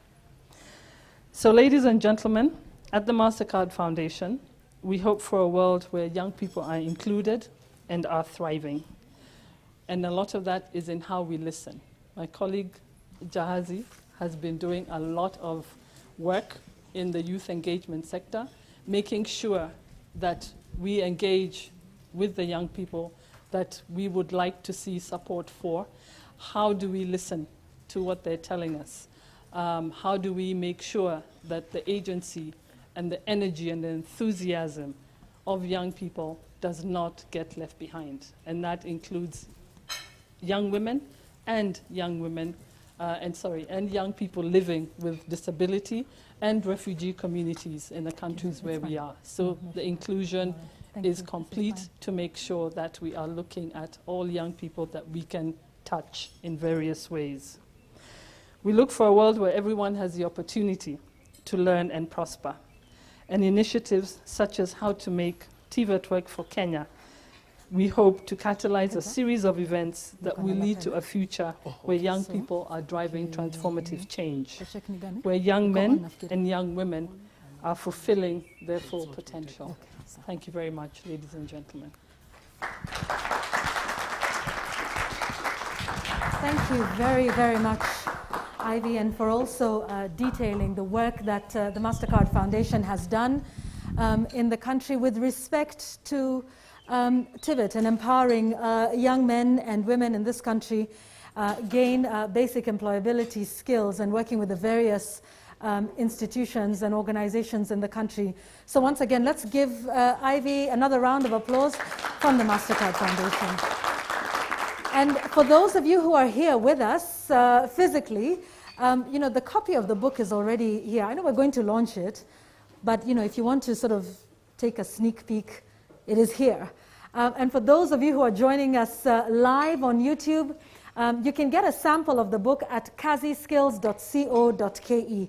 That's kaziskills.co.ke. You can sample the book and see why it is really important and who it is for. Like we're saying, it is for everybody, from officials in the national and the county government to those who are employers, to those trainers. So the book is really for everybody, well written. There's diagrams, there's flow charts, there's images of real life work and examples in the book. So you can start to sort of take a look at it even before we get to the formal launch. And I guess that's the benefit of being here with us in person. We will do the formal launch in a moment. And I also just want to remind you that we will hear from our chief guest in not too long a moment from now. That's Chief Administrative Secretary Zach Kinuthia. So stand by for that. But first, we've heard from beneficiaries of the training, we've heard from the trainers, we've heard from the funding agencies and why the work is very important. So what about from the level of employment? What does this mean for them? So let's now invite Mr. Maura to come and speak to us. He works in the construction industry. He can tell us a little bit about what he does and what his experience has been with Tvet, employing young people in this field and getting the skills that are required for the market in which he's in. Please give him a round of applause as he takes his seat.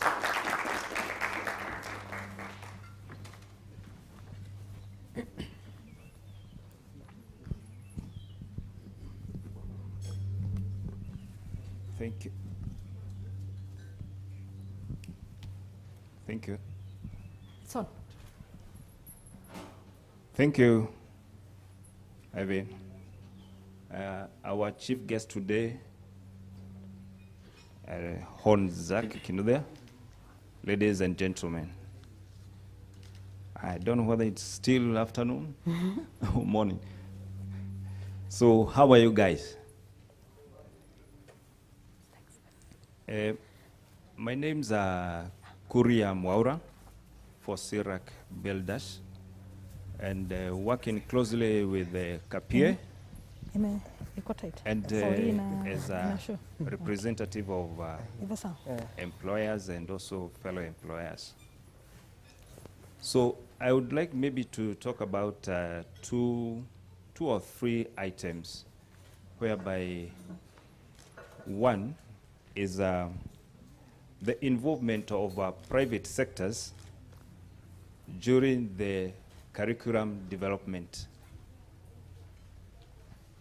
This is because in most cases, you'll find that maybe when the curriculum is being developed, very rare, or in some instances, you want to get private sectors being involved in the development of the curriculum. and yet we know as a private sectors, the things which are being at the grassroots. So we know what emerges in the grassroots or what emerges when the ones which are trading. So we would also like to get involved mostly when the curriculum is being developed, because you'll find that in most cases, the private sector is not involved. And again, when the curriculum is being developed, whoever had been there, when they come up again, you'll find that what has been practiced in the has not been also been put into practice. So our involvement as a private sector within the curriculum, it will really done well, or it will really make a difference when people are being taken out to the ground to work on that. Two, I would like, when it comes to, would like to have the popularization of the male-dominant courses in the Tvet.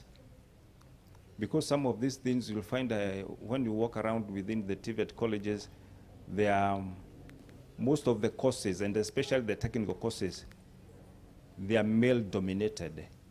Yet we have ladies who can do the same job which is being done by the male. So we also like to have, as much as we would like to be involved in the development, also the male-dominated courses, mostly which are technical, also ladies. So we would like to have those being ambassadors of ladies to go and work on the technical training, so that when it comes to the ones which are being taken out to the ground after the training, you won't find that they are going in the, maybe you'll find the people going with some suits, and yet we are dealing with the construction area, whereby you need to have maybe the helmets or the technical clothes that are required within the sites. So our appeal is if, when the curriculum is being developed, the private sector get involved as much as it can be done, and two, the popularization of the male-dominated courses to be done also by the ladies or the females. That will really, really assist when it comes to the employment from KPA and also from Tvet to the private sectors when the guys are being deployed in those areas. Thank you. Thank you very, very much. And some great perspective there on popularizing some of those courses that may be male-dominated, and hearing that from somebody in the construction industry, I think, is super important to hear. So, ladies and gentlemen, we have spoken to all of the stakeholders in this, and I think it is time to hear from the authors of the book. Don't you agree? There's a section here, why this book? I won't read it for you, but maybe it would be good to hear why this book from the people that actually wrote this book. It's titled How to Make Tvet Work for Kenya. And the authors are Dr. Ndungu Kahihu, Dr. Nalini Gangadaran, and Professor Charles Ondieki. I hope I pronounced that. I've been practicing all night did I pronounce Dr. Nalini's name correct? Did I? A little bit? Was it? I need more practice, don't I? I hope I got it right. It's good to see you today, even though today you are joining us virtually. So can we all just say hello to Dr. Nalini? I hope you can see us waving at you. Great. So she'll be joining us, via Zoom. But can we have the other two authors who are here with us in this space to join us here on stage. I will get you some microphones, and we can then get to hear from you on this book before we get into the unveiling of the same.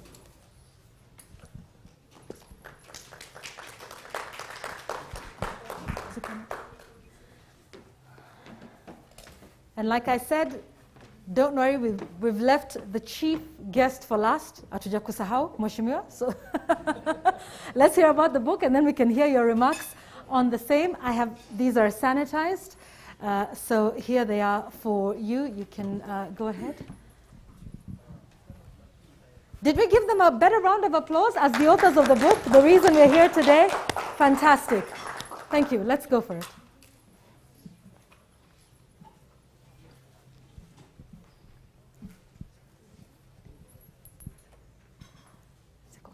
Go ahead. You want to start with her?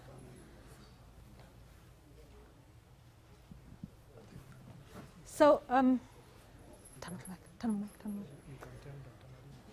so we would like to begin with you, Dr. Nalini. Yeah. Hear your views first before we come back to the room. So please unmute and carry on.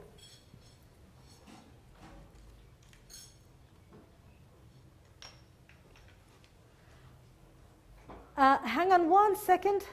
We just want to make sure that we can hear you, and we have plugged in the sound into the room we're in.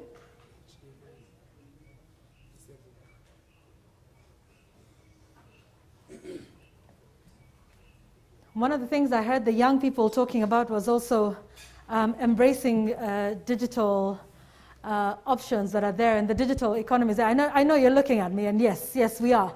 And that's why we have Dr. Nalini here. So we just want to figure out and make sure that the sound is here. Dr. Nalini, would you speak to us again? Good afternoon, everybody. Good afternoon. We can hear you. It's a pleasure to be with all of you. Thank you so much for accommodating me on this very, very momentous occasion. It is truly another very important moment in the journey of CAP. Dungu and Professor Ondiati felt I should speak, but to tell the story will take another lifetime. So I just thought, what is it that I can talk about why this book happened, and see how I can quickly tell you the story of how it happened. So sometime when the whole world was talking about Y2K, the year 2000, and how it's going to change everything, and computers will stop working, and everybody will have a breakdown in jobs, and the whole world economy is going to crash. At that time, 3 young people from the IT sector, who we were kind of working with on our youth programs otherwise, they came to us and said, you're doing a lot of training, what is it that we can help you with? And I, along with Ashok, was the very first colleague of mine in CAP. We told them that these young people are getting trained for the sake of training. They have aspirations. They are seeing the younger generation moving into another league. They are seeing them going on 2-wheelers, into air-conditioned offices, speaking English, wearing tucked-in shirts, wearing shoes and ties, and they feel left out because these are people who don't go to universities, who don't go beyond high school. And so what is it that we can do to give them a transition pathway so that their aspirations to join the new economy and the new world can also happen? And believe it or not, in 3 months, we had a very small room with 7 computers donated to us. 7 street kids were literally pulled off the streets, 2 girls, 5 boys. They had no knowledge of English, never seen a computer in their lives, had never been through an 8-hour training program, could never sit in a place for that long. And in 3 months, they actually landed jobs in IT companies. So we said, wonderful job, very good. I'm sure it is because of us.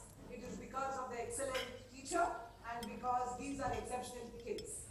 But then we started working from 1 center to 20 centers, then from 1 city to 17 cities, then 30 states, then to 10 countries, and the magic continued. So what was the magic? The magic was young people felt this was their program. Young people felt that they could dare to dream. Young people felt that this was fulfilling their aspirational needs of finding pathways where they can enter and exit life, work, and education based on their economic situation, based on their various other compulsions. The magic was that the most deserving people who had been left behind, people who always were told, you are fit for the Tvet system because you are losers in the academic system. People who never believed that they had a chance, especially girls, who never believed that they deserved or that they had a chance to go for an independent livelihood. So the magic was not just aspirational, it was inclusive, it was co-owned. The magic was that the businesses found it a win-win situation because they felt that they are having highly qualified people doing very, very entry-level profile competencies, required jobs. So there was a mismatch between engineers doing data entry operation and these kids who could easily do that. There was a mismatch between nurses fully qualified who are doing bedside patient assistance versus these kids who could easily do that. So they realized that newer and newer profiles were emerging, newer and newer competency sets were being formed in the new economy, in the way the new businesses were moving. That was atypical of how vocational education and training was being structured. So the magic was that there was dynamism between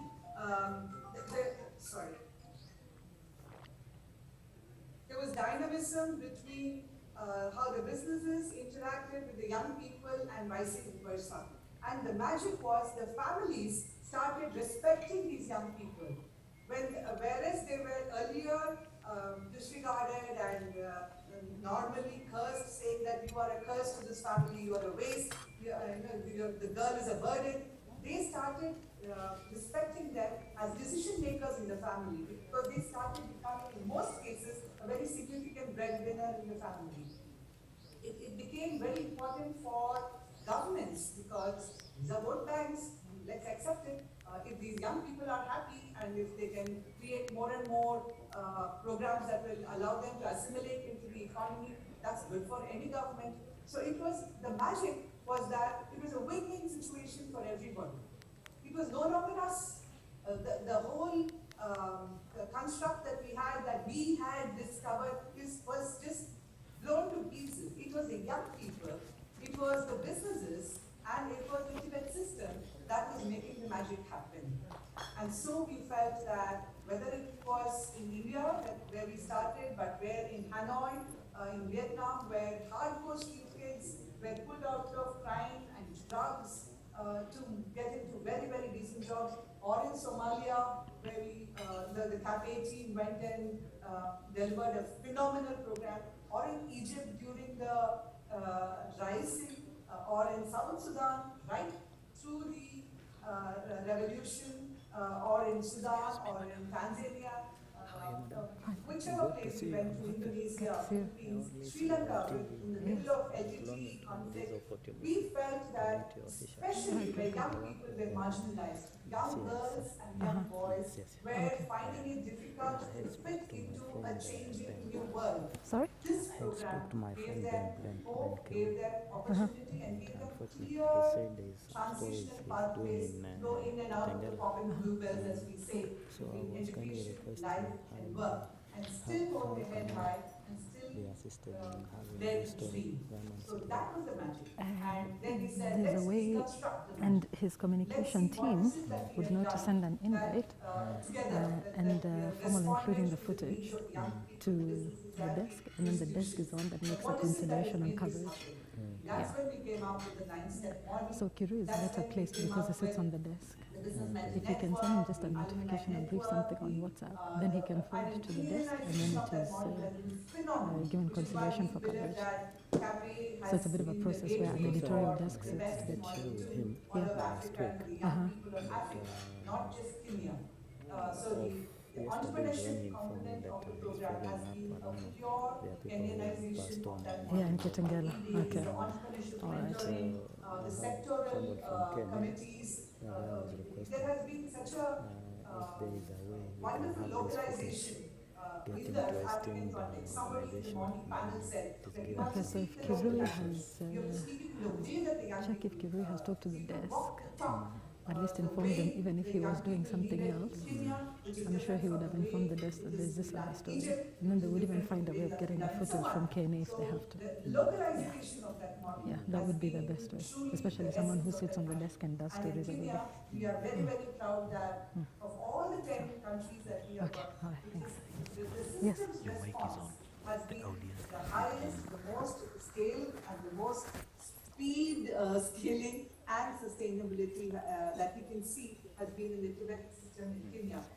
The Tvet and the integration of our best model into Tvet has been our ultimate dream, and that dream has come true, which means we are not just showing young people pathways to livelihood, we are giving them certified pathways where they can collect credits and move on in a career. So they start as a plumber, they can be a PhD in plumbing.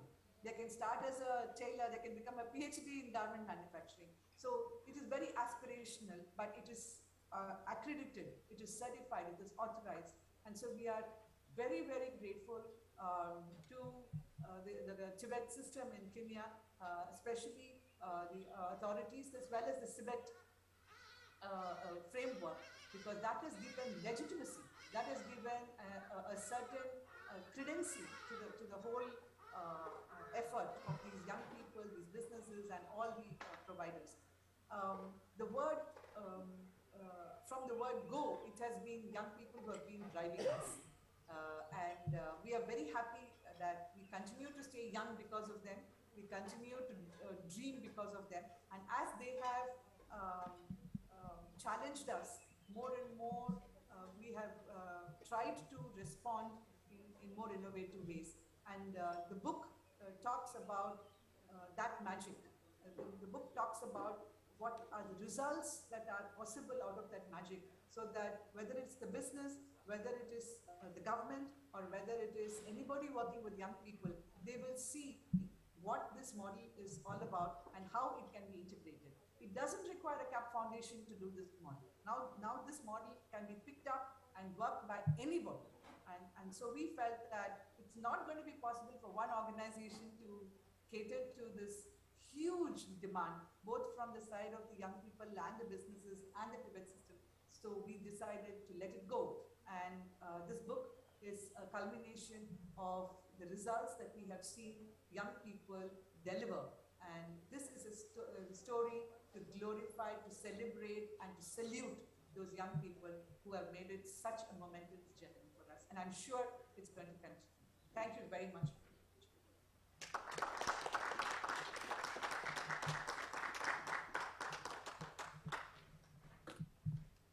Great.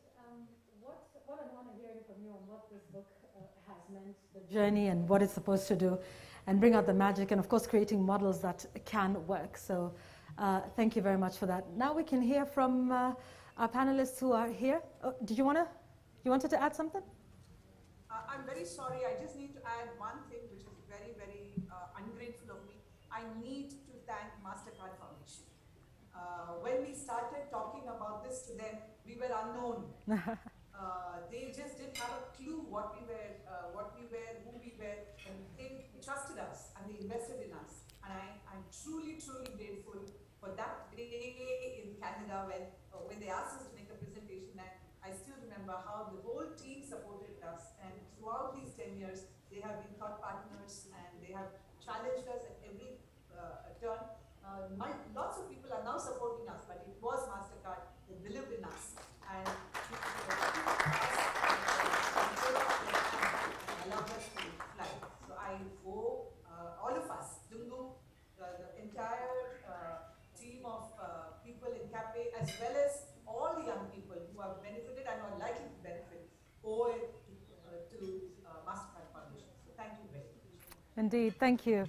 And thank you very much for reminding us about that. And this is a collaborative effort. Funding agencies, training institutions, national government, county governments, private sector, employers, and of course, organizations like CAPA. So shall we hear from you?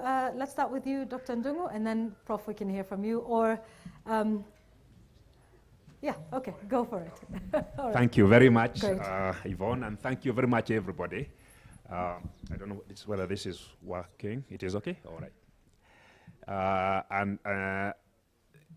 This for me is a 10-year story for Kenya and maybe a 20-year story for Africa. And there are very many sub-stories within those stories. In fact, we could have filled the whole book with those stories. You had some of them from Dr. Nalini about how young people have influenced this journey so far. But let me tell you just a couple of them. The shortest flight I've ever taken in my life was an overnight flight to Cairo, and I returned the same day, same night, so that I could meet somebody for 2 hours and see whether I could convince her to allow us to adapt the best model to Kenya. I had already been part of the adaptation of the model to Egypt and to Sudan. Those days, Sudan was not divided into two. It was around 2009. The lady you just heard is the person I went to see. And the reason is because I had seen the changes that the model had wrought on a small scale in Sudan and a small scale in Cairo. And I could already see the potential that it would bring here. And luckily for all of us, I think, the answer was yes, and otherwise we would not be here today. She said, yes, we can do this, but we might need to do it differently, because in the beginning we were just testing it and giving it away, showing people that this might work, maybe if you do this, and then goodbye. This is the first place where we decided to embed it as a standalone program where we do everything and test everything, and then hopefully other people can then pick it up and run with it. So that's one of the stories. Here is another story. You have heard about the best model, why it's important and all that. Let me also tell you about Tvet, Competency-Based Education and Training Framework, and I know Professor is going to talk about it. Where did it come from? When we started working here in 2011, Tvet didn't exist. But you also know that our government has invested billions of shillings in reforming the Tvet sector, in building institutions, in making commitments, in fact, to ensure that a majority of our young people are able to get these technical skills. A lot of that investment has gone into what we call the hardware of Tvet, which is very important. You need classrooms, you need workshops, you need offices, and you have heard Martin talk about that. But there is one other side that is even more difficult than the hardware, is the software. What do you do with those institutions? What do you do with the equipment? What do you do with the trainers once they have been trained? And that's where Tvet comes in. In my opinion, it is the most significant effort to date by the Kenya government to address the question of what happens, what takes place within the infrastructure that we have built in this country. And when it was introduced, and Professor Ondiek was actually the person behind that introduction, we immediately said, yes, this is it. If we had this in 2011, we would not have needed CAPA. If we get this to work, CAPA can work itself out of a job. We can all retire to Diani or somewhere and spend the rest of our lives having fun. Hopefully. I don't know whether that will happen, maybe not in our lifetime just yet. That's one of the reasons why today we are talking about not just best, but best leading to Tvet. And the way we have done that is the program we call capacity building. I'm not going to talk about it because you have heard Martin talk passionately about the changes that have happened in the institutions he has led because of the basic introduction to the model that we are applying here. So our aim today in writing this book is to show people that it can be done. That's the single most important reason for writing this book, is to show that it can be done. It is possible. You have heard from employers, you have heard from trainers, you have heard from young people, it can be done. It can be done. But I would also be failing in my gratitude if I failed to also mention the Mastercard Foundation for a very, very important reason. Yes, you have heard the reason, they have been part of this journey since 2011. They have funded KPA, and very generously, by the way. And therefore, we have been able to do a lot of the things we have done here without having to worry too much about where the money was going to come from to even try new things, because we have tried many new things. What probably Tvet didn't tell you is back in 2011, the Mastercard Foundation was brave enough to say, here is a chunk of money, a lot of money. Go show us that your model, the things you have told us can work. And they called it a learning initiative. Go make mistakes, so long as you share the results of your lessons, we are happy. And we made plenty of mistakes. And we were never blamed for it. And every time, so long as we were also talking about how we can solve that mistake, it was okay. And we saw some years later, the Mastercard Foundation actually take a lot of those lessons and built them into the Young Africa Work strategy. So they were actually serious about learning. They were. It's an unusual funding organization. I have worked in this sector for about 30 years now. I haven't seen that kind of experience. And maybe we could use this as a challenge to other funding organizations to do the same. Sometimes you lose money, yes, by trying new things, but also sometimes you can win big. And I think here our nation is going to win big if we do what Tvet has said today. And I want to close by that. What it is that what will happen after today. Writing a book, we have seen many, many books written. And by the way, I listened to the panel. I listened especially Miriam and Jahazi. I hear you. We need to write more. We need a lot more people writing. We do need that. I commit to be part of that. But there are many people who know way more things than I do. And it's my hope that maybe that might be another challenge. So what are the things that must happen here? One of the things is if we are able to see our Tvet system as a unit to address the social problems we have, we also need to figure out a way of identifying those social problems as a unit. And I think the young people talked about the importance of data. If you read this book, the one lesson we keep repeating over and over is that for Tvet reforms to work, our Tvet system must become data-driven. It must become data-driven. We collect a lot of data. Sometimes we are blamed for it because we don't use all of it. I think we need to do that, and we talk about that a lot. But once we collect that data, then we need to figure out a way of addressing the challenges that that data is pointing to. And I would like to say maybe the thing that must happen after today is that we need to dream big, much, much bigger than how we have been doing it in the past. And I'll share just 3 dreams, 3. Last year, this country imported 10 billion shillings worth of food. And it started back in 2019. I think that's when we hit $100 million worth of food imports. And much of it in things that we used to actually have in surplus. I want you to think how many jobs are those that we essentially shipped overseas, some as far as China, some just neighboring countries. I'm not saying there is anything wrong with them benefiting, but at the same time, we are talking here of how many people, 4 million young people aged between 18 and 35, who we are told by the Kenya Bureau of Statistics are either unemployed or underemployed. 4 million. Yet we are shipping, I don't know how many, I don't know how to calculate that number. I don't know how many hundreds of thousands of jobs overseas. Why? The average age of a Kenyan farmer is 60. So it tells you right away, our young people are not in farming at all, not in any significant number. So why is it that we cannot use our Tvet system to solve that problem and create jobs at the same time? Why not? Just say, that's one dream. Here is one other dream. We have begun hearing a lot of conversation because of the political competition. The political season has begun, as you have noticed, I'm sure, about bottom-up development, top-down development, some talk of sideways development. I am not an economist, so I'm not going to critique any one of those things. But I would like you to also dream with me here. We have 15 million young people aged between 8 and 35 in Kenya. That's a resource that probably will never come again in our lifetimes. These are young people who are healthy, most of them, the majority, who have the energy, who are highly motivated to succeed. You have heard a few of them this morning, highly motivated to succeed, and who can't wait to get to grips with the challenges that we think are existential for this country.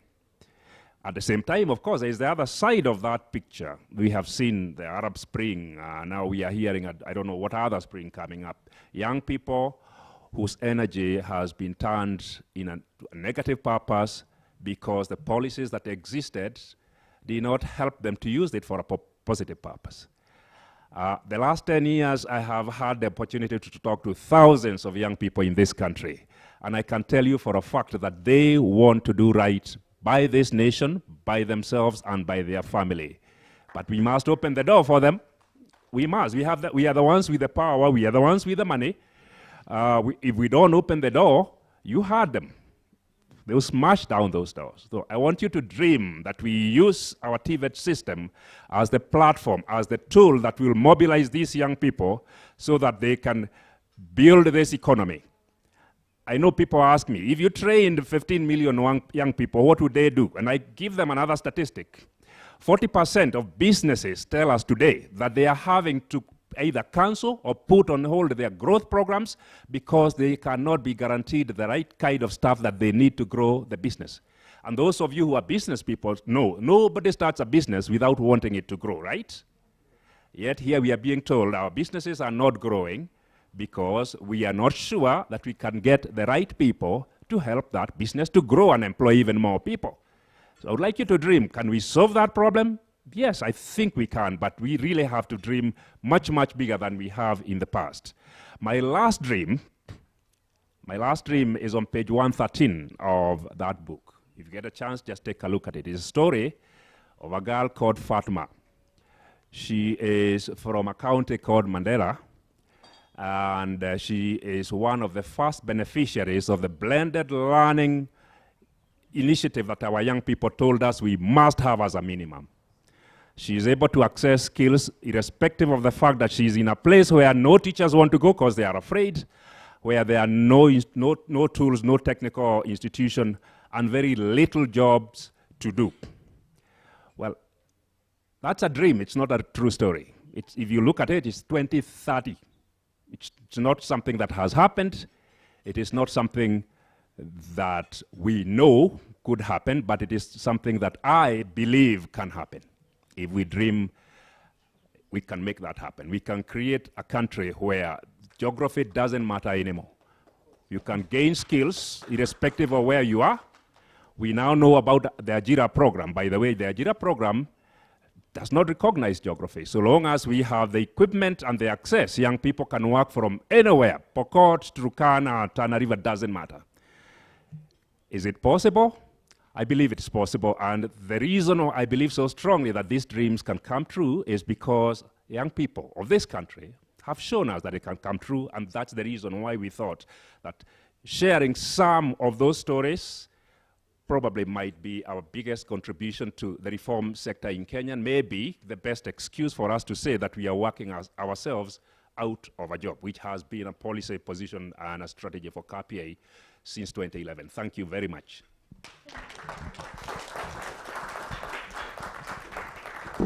And I think for telling us, what's in the book, what's about reforms being data-driven and all of these decisions that are being made. Like you said, there is tons of data sitting in this country, not just even in the Tvet space, but in a number of other areas. So what do we do with that data, and how do we use it to improve and continue with reforms? And giving us a sneak peek of what's in the book, we're starting to get an idea now of why the book was written in the first place, and what is in it. Professor, over to you now. Okay, thank you. Let me thank our chief guest, Honorable Kinutia. I think you belong here. See, we thought you were going to stay in the Tibet sector for long, but somehow you moved a bit, but you come back.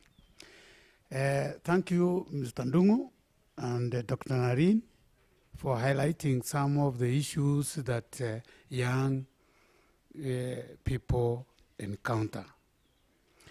As I talked earlier, is that Tvet is the way to go. I want to ask one question to everyone here. You look around you, and identify anything that you cannot associate with Tvet. You may be surprised that there is none. You will find someone is having a very big building, and you go to the same person, ask the importance of Tvet. He might tell you, some people, that these are for failures. And then ask, what is going on in your place? A building is going on. And who is doing it? Well, some engineers. Is there an engineer? You go around, you won't find any. You will find artisans. And those are Tvet people. And yet, these are the people the person does not want to recognize.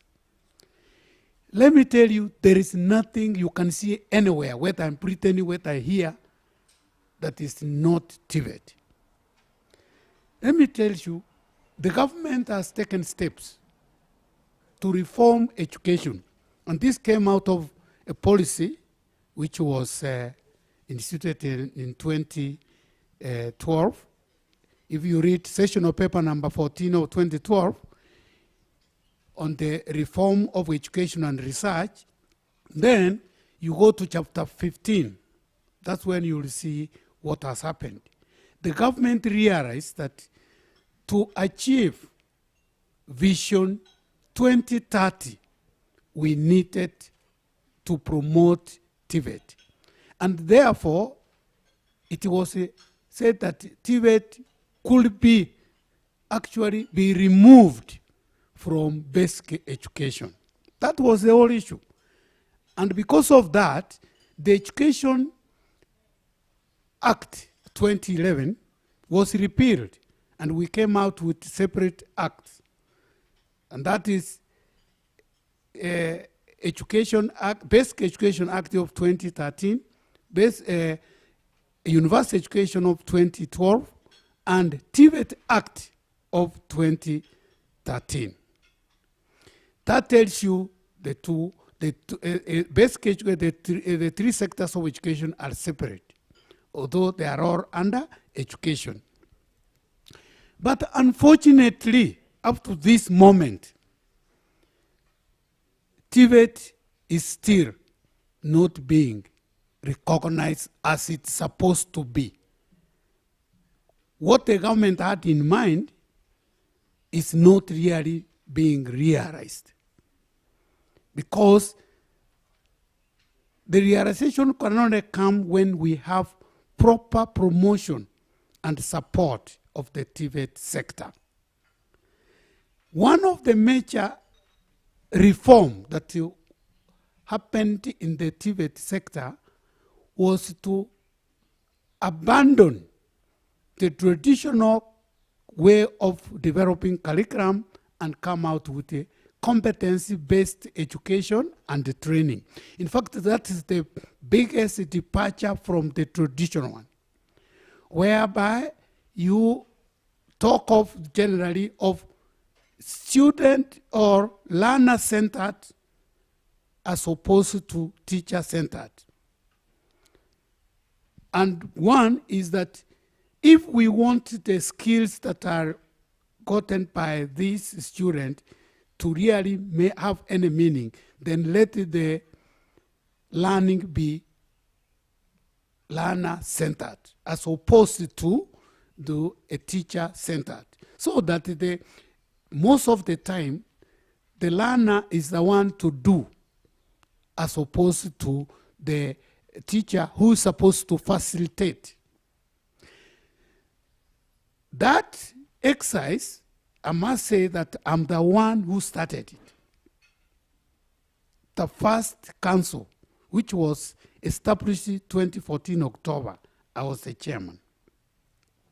And I started there, and the first thing I wanted is to look around in Africa and see who is doing it. And I saw South Africa, of course, is the oldest. But then I said South Africa, you can only compare to the West. So it's not, that's too far. Then I said the other one was Ghana. To compare ourselves with Ghana. So that we get, you must always put your target. And I wanted to go all the way and see that I have approached what Ghana is doing. Then, the same year, or 2015, by the way, I met the head of Tvet and his deputy in Germany. And I was happy that they were there. I wanted to find out what they are doing as far as Tvet is concerned. And then they were telling me they had not made any. That time we had already developed 5 competency-based curriculum. Then I said, I mean, I'm trying to compete someone who's not. In fact, the following year, I went to South Africa to see what they are doing. I noticed they are doing a lot of things. But then I realized the way we were doing ours was far much superior than what they were doing. And we continued doing that. And up to now, Tvet SIDAC, which I think Honorable Kinutia knows, we have gone very far. We have developed more than 420 competency-based curriculum. Complete. Here we are not talking of units, because a curriculum has got maybe 25 and so forth units. Complete. That means if you are talking of units, then you will be talking of about 4,000 units, competency-based. Now, why? That is one. And we went ahead to train people who will deliver this material. Those are the trainers from the Tvet institutions. We trained them how to assess. Up to now, the people who have been trained is over 11,000 at the moment. Trainers who have been trained to assess competency-based curriculum. Then we also had to train people from industry who are the people forming the sector skills advisory committee. The committee is the one which links Tvet SIDAC and the industry. Remember that the competency-based education and training is actually a collaboration of industry and the government. And therefore, the curriculum is demand-driven as opposed to supply-driven. And that's why, even right now, if you go to any industry, they will tell you they know that the government is doing a good job, because that's the part that they have been involved themselves throughout. And then we have gone very far. We have developed all those learning guides and even learning programs. The only problem now we have is, how about the delivery? Remember, this has to do with the Tvet institutions now. The Tvet institutions, there is a problem. The trainers, either they don't understand the concept of CBET, or they are not well facilitated, and all this. In fact, the only institution in Kenya that is applying CBET the way it is supposed to be applied is on a KPA. It's the only one. Why? Apart from it, you see, initially KPA didn't have competency-based curriculum. Actually, I'm the one who changed them together with Bwanandungu, and they have now competency. But then they have applied all the principles that go with the CBET programs. That's where you engage the industry, not just only in the development of the curriculum, but they are also involved in terms of delivering some of the material to the trainers, which is very important. They even call them, they call the employers, they talk to the trainers so that they can see what is happening in industry. They talk to them, and they also give them the life skills, which is very, very important.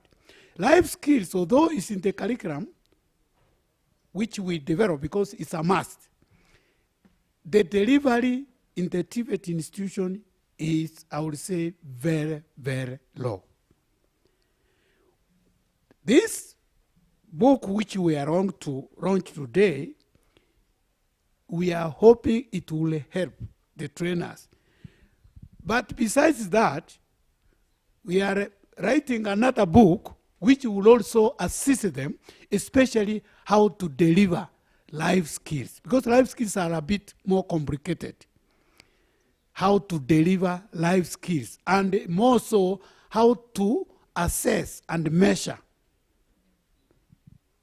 the change in behavior that is a result of going through the life skills or soft skills, sometimes professionality is called. So now, which this one now goes to the chief guest, because it's a government, I think we have a problem. Number one, maybe if you look here on this chart, you may find somewhere else where we are showing one of the most important things that we need to do in the Tvet is to have a Tvet ministry. And I've talked to you several times about it. We need that. Unless we do it, we are not going to reach anywhere. We will be talking from morning to evening, but we still remain the same level. The more we talk about it, the more we remain the same. And that is not good. We have done all that is required. We have developed a competency-based curriculum, but we are still not well. But there is one thing which I have noticed in the Ministry of Education. Most of you, even those who are here, most of you may think that the competency-based curriculum development started in 2018 because of the competency-based curriculum being developed at KICD. But competency-based curriculum we started 2015. That is with the Tvet. And by the time the KICD was started, the competency-based curriculum were being started, we already had very highly qualified people that we could have been the consultant, but we were not. And we are in the same ministry. This is very unfortunate. And we were more qualified than the people who came to be consultant. Because I remember I used to advise one of the consultants to go and advise the KICD. He comes, I advise him, he goes to advise them. Now, that is wrong. And I think it's something which we want to send the chief guest here to say at least we need to move forward. And we need to recognize Tvet. Why the ministry was not coming to us is that they were not recognizing Tvet, because we were doing a good job and very, very highly, which was being recognized. In fact, the World Bank at one time, they had to ask us to go and talk to other African countries in Ethiopia about how we go about developing the competence base, because we had gone miles away. Please, we need now this book to be used by trainers and policymakers, because this is a policy paper. This is a policy book. And it requires the policy. This is a policy paper. And we need the people in the office to read it through and understand and facilitate. And even so, buy more for all the institutions. If possible, all trainers should have it. I think what Ndungu has put it is very clear. But I was impressed with Martin. Martin, where are you? Yeah, I was impressed what he has done. And let me tell you Martin, as he said, he was dumped. That's what he thought. But let me tell you, you have shown something else. There is no place which is bad. It all depends on you as a person. And if you insist on anything, you will move forward. I've done that myself. There are so many things I've done that. Forcing my way forward. I forced the way to come out with the engineering technology, which has made so many graduates of O-level to start choosing Tvet as an alternative path and not necessarily university, because they know at the end they will be recognized as professionals. And I gave to the chief guest, we gave you that exercise because it is being killed. The organization, the Kenya Engineering Registration Board, is being killed because for 2 years now there is no board. And that is demoralizing the people who wanted to go to the section of Tvet because they were being recognized. So I'm requesting you once more to assist. Thank you. Thank you very much. And what an honor and a pleasure it is. I just want to remind everyone, we have a lot of information that is here on the stage. And Professor, what you've been saying here about how to make Tvet work for Kenya's development is a message I would like to reiterate now that we have someone from the national government here. Creating a ministry for Tvet and taking it out of the shadow of the Ministry of Education, amongst a number of other reasons that are included there on that banner and that are in the book. I cannot thank both of you enough, including Dr. Nalini, for this book. Please take your seats. Ladies and gentlemen, let's give them a round of applause. We're now getting to interact with the book. We will have a nice official launch. What's an event like this without an official book launch, right? With some confetti and some celebration of the work that's been done, of the knowledge that has been gathered in this, during this time. Over the last 8 or 10 years, so many beneficiaries. But, one of all of those lessons that we're learning going forward. It's now time for us to hear from our chief guest. And, you've been called here today because you're a friend of Tvet. He was, up until recently, the Chief Administrative Secretary in the Ministry of Education. He was in charge of Tvet, very hands-on, visiting a number of the Tvet centers. He's now at the Ministry of Sports, Culture and Heritage. And let's give him a round of applause because he, together with the ministry, were in Tokyo, Japan, when our Kenyan team did us proud. They were first in Africa. And in the top 20, I believe, in the world. And so we see you and the work that you continue to do with young people, not just in the Ministry of Education, but also in sports as well. And so we thank you very much for making the time for us here today. We know you joined us in the middle of our program because you were also busy. And so we don't take for granted that you said no matter what else is on your plate today, that you would make the time for this. And I think that just speaks to the commitment that we see from the national government with Tvet over the last couple of years. And so, ladies and gentlemen, can we please rise and give a warm round of applause to our chief guest, the Chief Administrative Secretary, Mr. Zach Kinuthia, from the government of Kenya. Asante sana, Mheshimiwa. Karibu. Thank you. Have you uploaded her all this long? She's uploading all of us. Have you? It's now her time. Please sit down. And thank you very much. Thank you. You may take your seat, sir. Yeah. Yes. Let me stand a bit. Stand. Okay, because no problem. there is something going on that need to be addressed. Perhaps you can also join me. Yes, here. We are going live on one of the media stations. Yes. And I would want the CEO to join me and Professor. Before I can say, I can tell them to sit. And thank you very much, Yvonne. Thank you.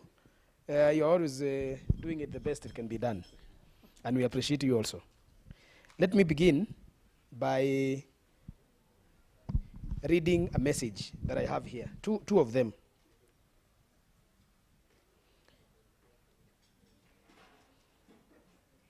One day, this is a message that was written on Instagram by one of the people who are champions of Tvet. It said, one day, while working for the United Nations in Switzerland years ago, I called a plumber to fix my broken toilet at home.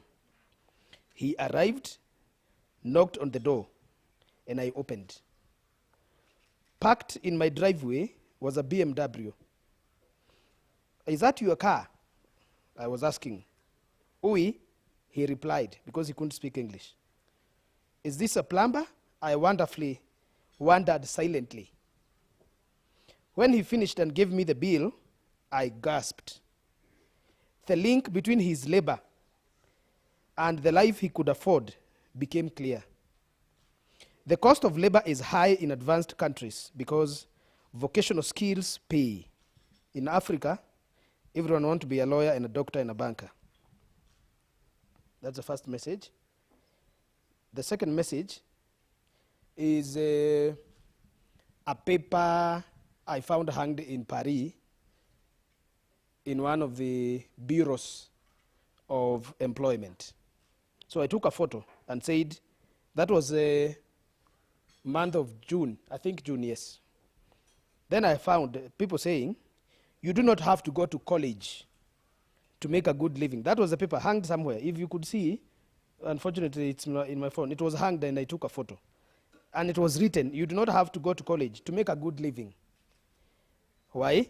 Number one, a plumber will earn between $27 to $45 per hour. A crane operator will earn between $27 to $41 per hour. Wind turbines operators, 27 to 38. Commercial driver, between $25 to $37 per hour. Heavy equipment mechanic, 25 to 36. Auto body repair, 22 to 34. Welder will earn between 21 to 30 per hour. I hope you are doing mahesabu. Are you? 21, I'm not saying 21 shillings per hour, $21. Yes, a dollar is now going at 113. I'm not sure, but somewhere in between there. A carpenter will earn between $16 to $52 per hour. Auto mechanic, 21. So that paper down there was written, enroll in a trade school. I found it in a bureau, employment bureau, and I was going to an Indian restaurant to eat some bread. Then I found that thing there, and I said, now, this is Paris, the heart of Europe. Okay, well, they say the city of love, although I didn't find it there. And I thought about my motherland. I thought about Africa. And I remembered the kind of work we have done, the kind of work that continues to be done by distinguished men, partners, and the esteemed government of the Republic of Kenya.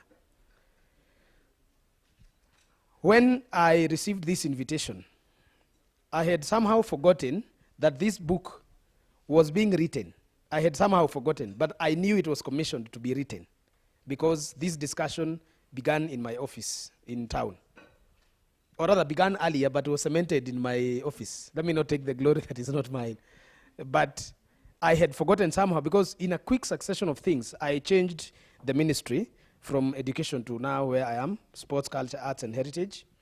And when I received the call, I was in Tokyo, as my sister has rightly put it there, and my phone could not go through. So when I saw it finally, I called him, and then asked him to reach to George, my office manager, so that now we could plan and come. And I thought I should be here. By the way, I should not be here. I still should be in Tokyo because Olympics is over, but Paralympics are not over. The people with the PWDs are still participating in sports, in their Olympics form called I come from Ranga, so you forgive my R and L. So I thought I should come and end this culmination of a good idea, which had transformed from a good to a better, to a final best idea. And I was going to be here. I'm no longer in the Ministry of Education. And to that extent, I want to say the man who switched office with me, now the CAS Education, called Honorable Nur Hassan, was supposed to be joining me here, but he's in Mombasa for another workshop, education workshop going on. So he said I should pass his message of absence with a lot of apologies. Have you accepted it? Please, thank you. So he was supposed to be with us here, but he's not going to be here. Let me say the final thing before I can speak about the book and the idea of Tvet. When there was turmoil in Germany in the days of Nazi, there was a preacher man who was a Lutheran church preacher called Martin Niemöller. Martin Niemöller was a critical foe of Adolf Hitler. And in his many sermons, one that is largely and evergreen statement quoted across the world today goes this way: that when they came for the socialist, I did not speak because I was not a socialist. When they came for the trade unionist, I never spoke because I was not a trade unionist. When they came for the preachers, I could no longer remain silent. But today, I am speaking from a concentration camp, and nobody is here to speak for me. Perhaps that could be sounding ancient because that was time of war. But wars are constantly emerging in our societies, and today, the wars have come into our houses. Do you have a nephew or a niece or a child who has a degree and perhaps a master's one, but is still staring at you in the house? Would you relate if you don't have one? I was speaking with a lady who works with the media yesterday, whose daughter scored A- in the March released exam. And she's waiting to go to the university. By today, she will know where she's going. But she told me her daughter has nothing to show for 844 except the grades. She can do nothing for herself. But she has an A-. So she was asking the daughter, what can we do together? What are you going to do? Some skill, because I had talked to her earlier in my former life. What are we going to do? The daughter said, well, I don't know, you know how they talk, I can't imitate. Well, I think I can do many things, but can I try culinary skills? Yeah, that is cooking. Yeah. Can I try culinary skills? Said, okay, if you want. Okay, well, I want to try singing. Okay, I want to try carpentry. Okay, she's not settled. But I thought, if a parent would hear today a child who wants to do cooking, they would hit them with whatever tool is available near. But a chef is the most paid, skilled worker in the developed world. Even here in the cities of developing worlds, chefs are not cheap. Are they available? Even if you want a good chef, are you going to, do you know where you can get them? Unless you come to such hotels like Windsor and ask for one to come and do your cooking. Or like our friends there. Technical skills becoming the solution to the social ills of our country. And that's why we are asking, how do we make Tvet work for Kenya's development? That's a question that cannot be answered by an instant. It is a question that must be formulated with books, formulated with courses, formulated with commitment and heavy investment. And the first investment, yeah, you can take a clap if you want. It encourages one when they are speaking. Yeah. One of the ways I have asked His Excellency the President to relook into this even as he exits the office is to have a ministry on its own standing on Tvet. That one is not a question we can beat the bush around.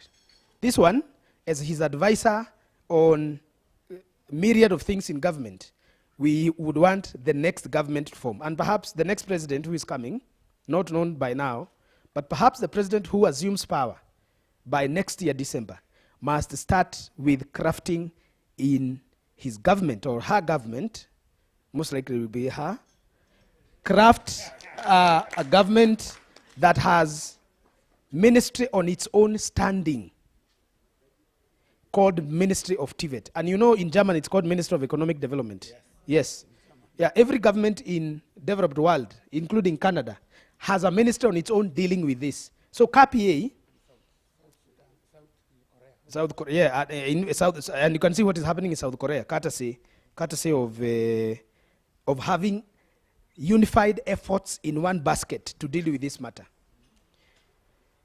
Those people, the tragedy of our time, those people who have Tvet courses, and those are the people we like laughing about, because when we went to Campo, they did not go to Campo. That was the pride of our time, which would end up costing us. We were happy to go to the university to pursue these fancy degrees. These people who could not qualify, in our time it was very high. If you didn't have a B+, you couldn't go to the university. Those people who could not go to the university naturally accepted their fate and went to mid-level colleges to pursue otherwise technical courses. Today, out of 10 graduates of a university and out of 10 graduates of a Tvet college, the latter are more engaged than the former. Oh, all of them, Professor is correcting me, and that's a fact. Those people who have Tvet courses do not sleep hungry. Those people who have degrees, most of them, as we know, and it is a sad state of affair, are roaming free, looking for a job. And somebody said here that our education system is training us how to look for a job. Training us how to look for a job. And that is why the government of Kenya, having realized through sessional paper of 2012, is it? 2012, yes. Sessional paper number 14. That paper enumerate the way how to resuscitate the technical training institution, technical and skilling of our young people, and having to engage them with the industry. This inter-industrial relations. How do we make this happen? This is why the private sector is important in coming in. I cannot thank these three esteemed ladies and gentlemen and lady who have sat down, thought about our nation, thought about the future of our country, thought about the young people, and thought about the suffering, and in their support have come up with a book of how to make Tvet work for Kenya. By the way, and this is risky, allow me to say it, but it is risky for me. Most of the people who are steering the work of Tvet in Kenya have no idea. I said it's risky, but you risk as an entrepreneur, isn't it? I'm also a life entrepreneur. Do not have an idea. And therefore, to bring a revolution in the Tvet skilling of our young people sometimes has taken longer than it should have. Since 2014, has taken longer, 7 years, to realize what radical change was envisioned by that sessional paper. Yvonne has said that we must get this out of the shadows. That's a very deep word. Out of the shadows of the Ministry of Education. Because the ministry is humongous, and Tvet just look like a baby in the entire infrastructure of Ministry of Education. If that would be gotten out of it, and that's why we are saying a new ministry would work. A new infrastructure that is clean and well oiled, purposely trained to do this would work. Perhaps this will become the history book that will be quoted in the years ahead of having pioneered the future of Tvet in Kenya. I'm going to read it if they give me, or if they don't give me, I'll buy one. I'm going to read it in preparation of the future, so that if I am interested to do the work, I will know how to do it. If I am not, I'll become an advisor to the advisor who will be advising the advisory body that advise the minister then who advise the president. Perhaps. Thank you. This is very nice. Today, as I pass my microphone to the CEO for something I want him to mention here, today the government has released the placement in the university.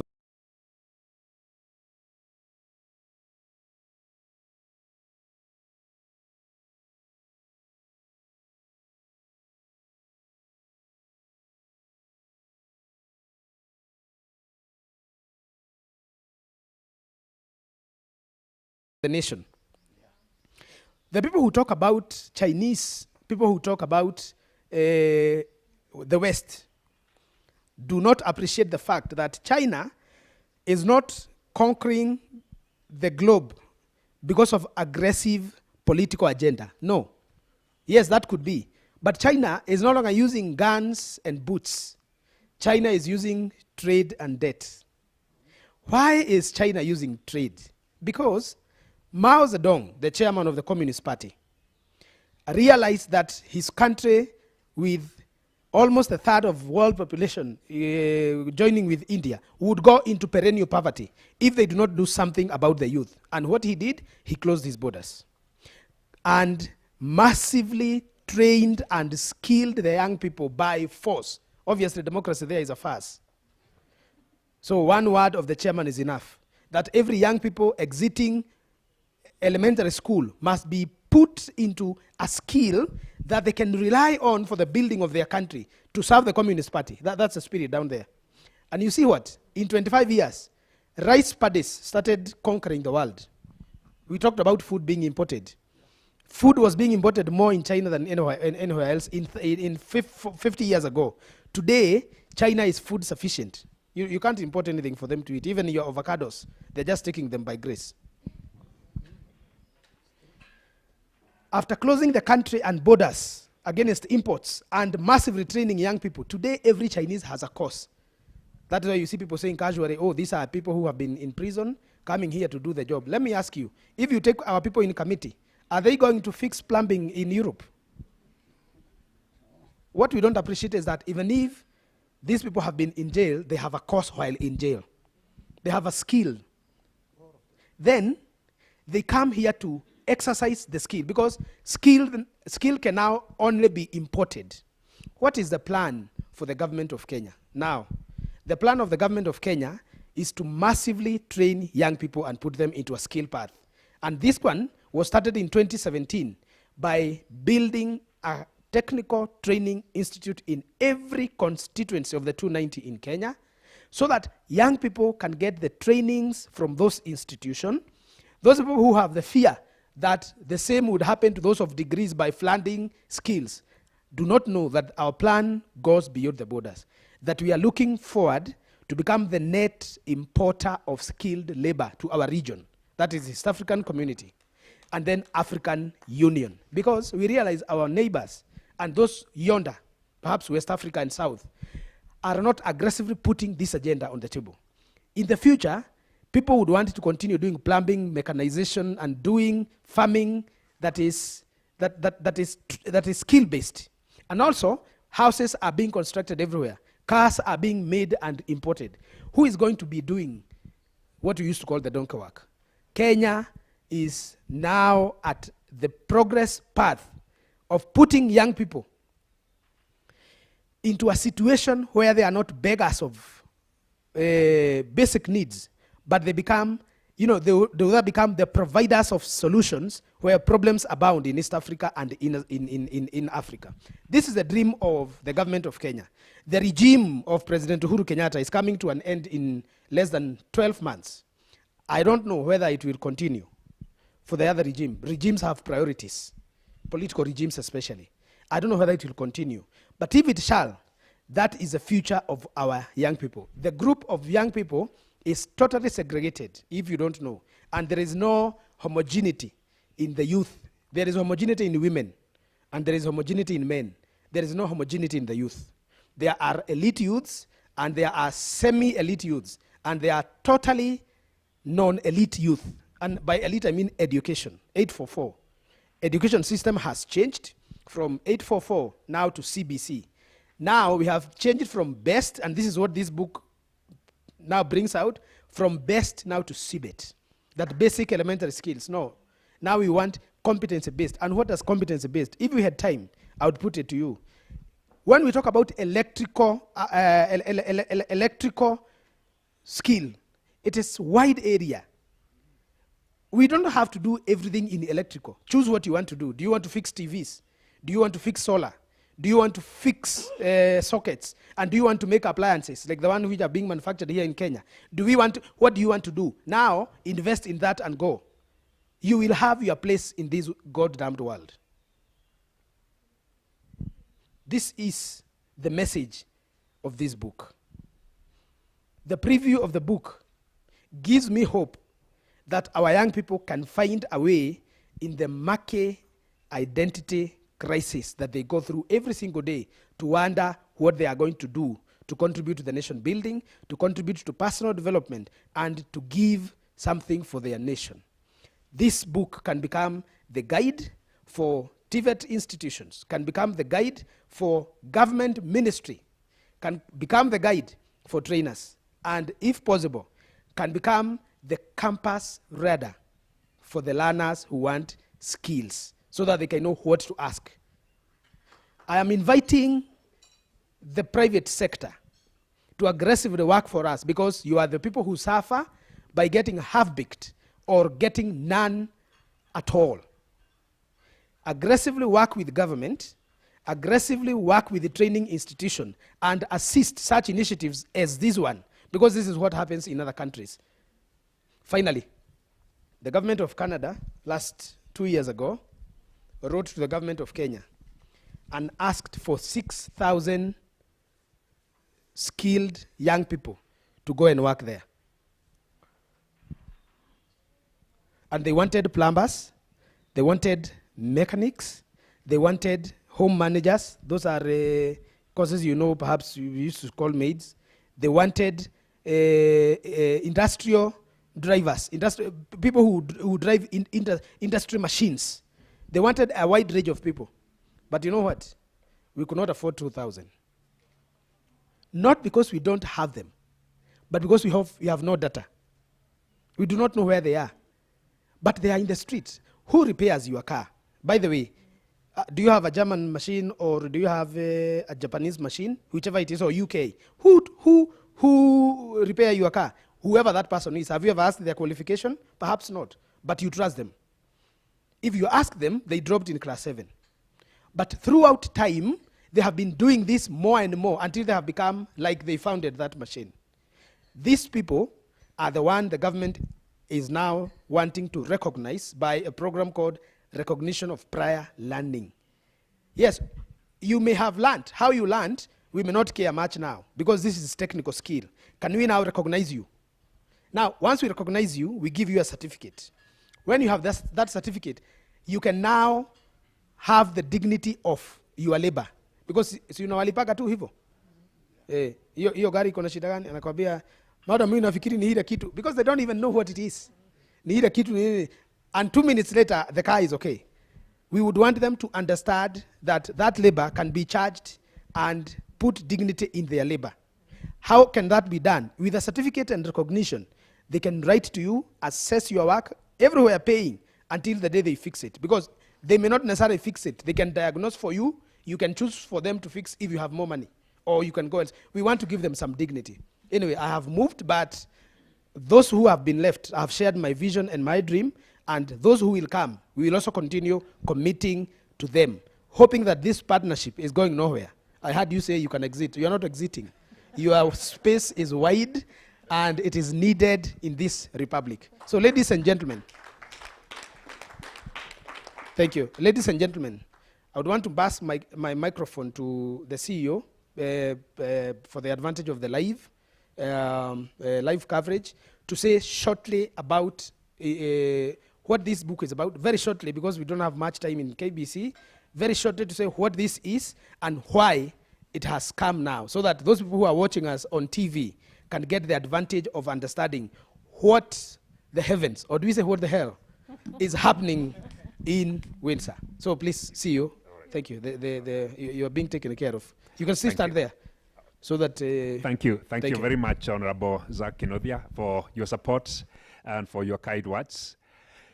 This book is the story of the aspirations of young people in this country. Actually, not just in this country, but because we have worked in this country for the last 10 years to fulfill those aspirations, we are trying to tell that story.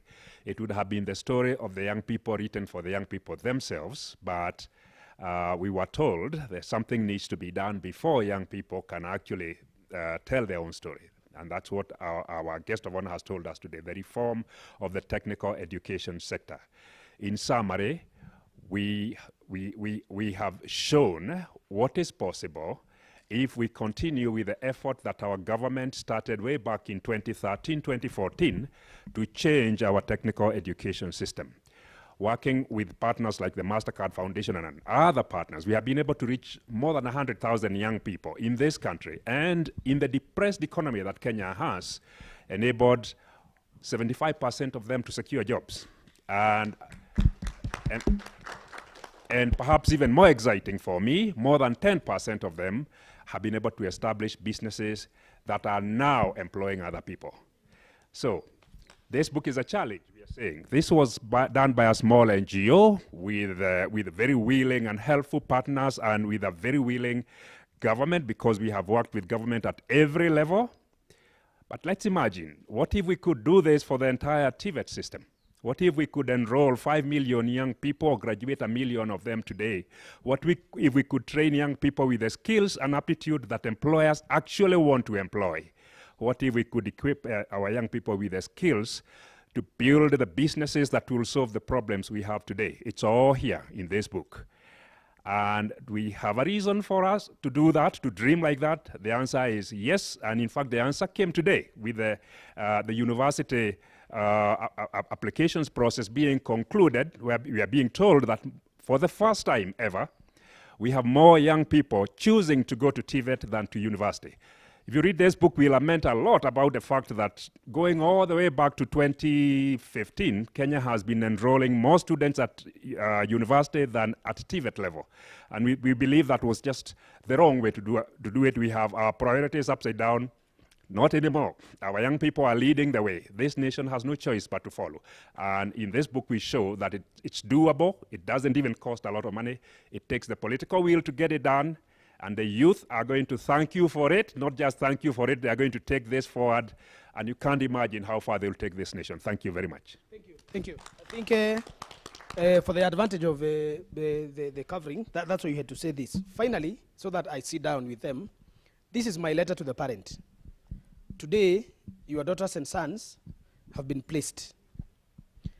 Tomorrow, they will leave the universities.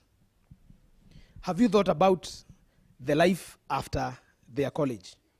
Have you thought about them and the times we live vis-a-vis the time you lived?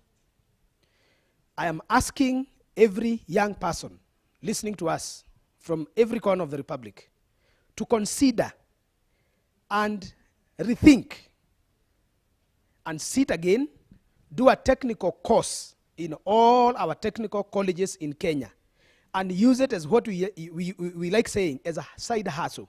Because before the degree you are doing can sort you, there is all the work to do around us in the Republic for those who have a technical course, for those who are trained with a skill that offers solution to the problems of Kenya today. Kenya is a developing country. Kenya is now taking off, and when taking off is much, there is dust. Let's prepare to mount the dust in our coats and build our lives with a skill you shall never regret. This is my message to you. Speak to your son, speak to your daughter. And if this daughter and this son was listening to me, rethink. Don't do like we did. We were proud to go to the university. We were teasing everybody in the village that we are gone. We summoned chiefs and sub-chiefs so that they could take us to school. But today, we are walking desperate, degenerated, and somehow disillusioned about what the future holds for us. Perhaps you can turn the page, you can swallow the pride, and get your hands on. Congratulations to those who are joining the university. You also have your place in the society.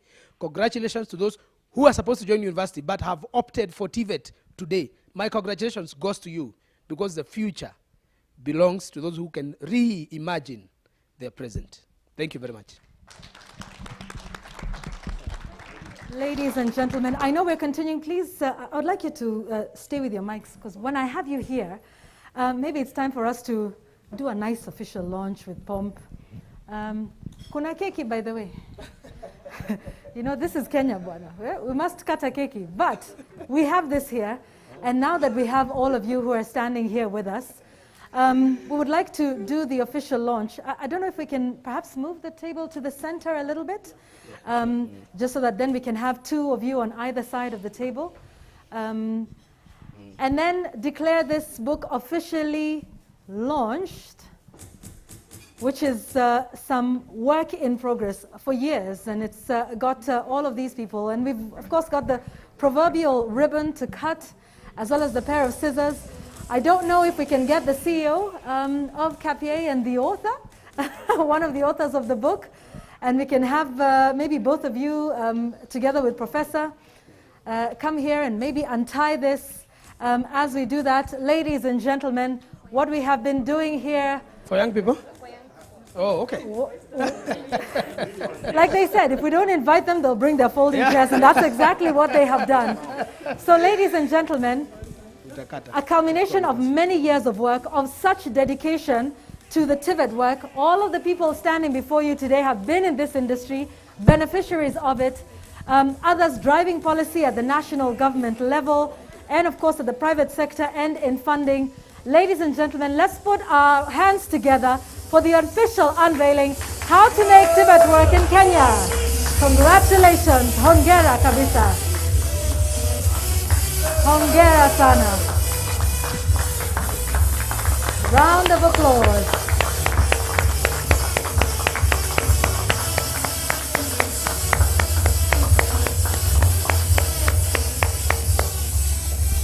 Thank you very much. What a great effort. And our thanks as well to Dr. Nalini, who couldn't be here with us today, but we heard from her a little earlier. So, ladies and gentlemen, the book is now available online. Please go to kaziskills.co.ke for more information. For those of you who are here with us, you're getting a copy of the book. And we thank you, Bona CAS. You remain our champion for Tvet, no matter where you go in the national government, no matter where you go in life. With everything you've said here today, you have a clear understanding and a passion for it. And so we thank you for that. Thank you. To all of you at CAPIA, keep up doing the good work. Many of the young people here, testament to the work that you've done. Mastercard Foundation, without you, you know, Dr. Nalini talked about the role that you play in CAPIA's work, and specifically in the authoring and publishing of this book. Asanteni sana to the young people who are the future of this country. And so we thank you, we applaud you, and we wish you all of the best to you and all of the 260,000 plus students who will be joining either Tvet or university institutions around the country. The future is yours. Get the book for everybody that is in the sector, interested and passionate about it. Congratulations once more. Let's give you a round of applause. Thank you very much. And have a great day, everybody. You want a couple of photos, so let's just continue to pose even as we play the music and just get some great photos to memorialize this important day.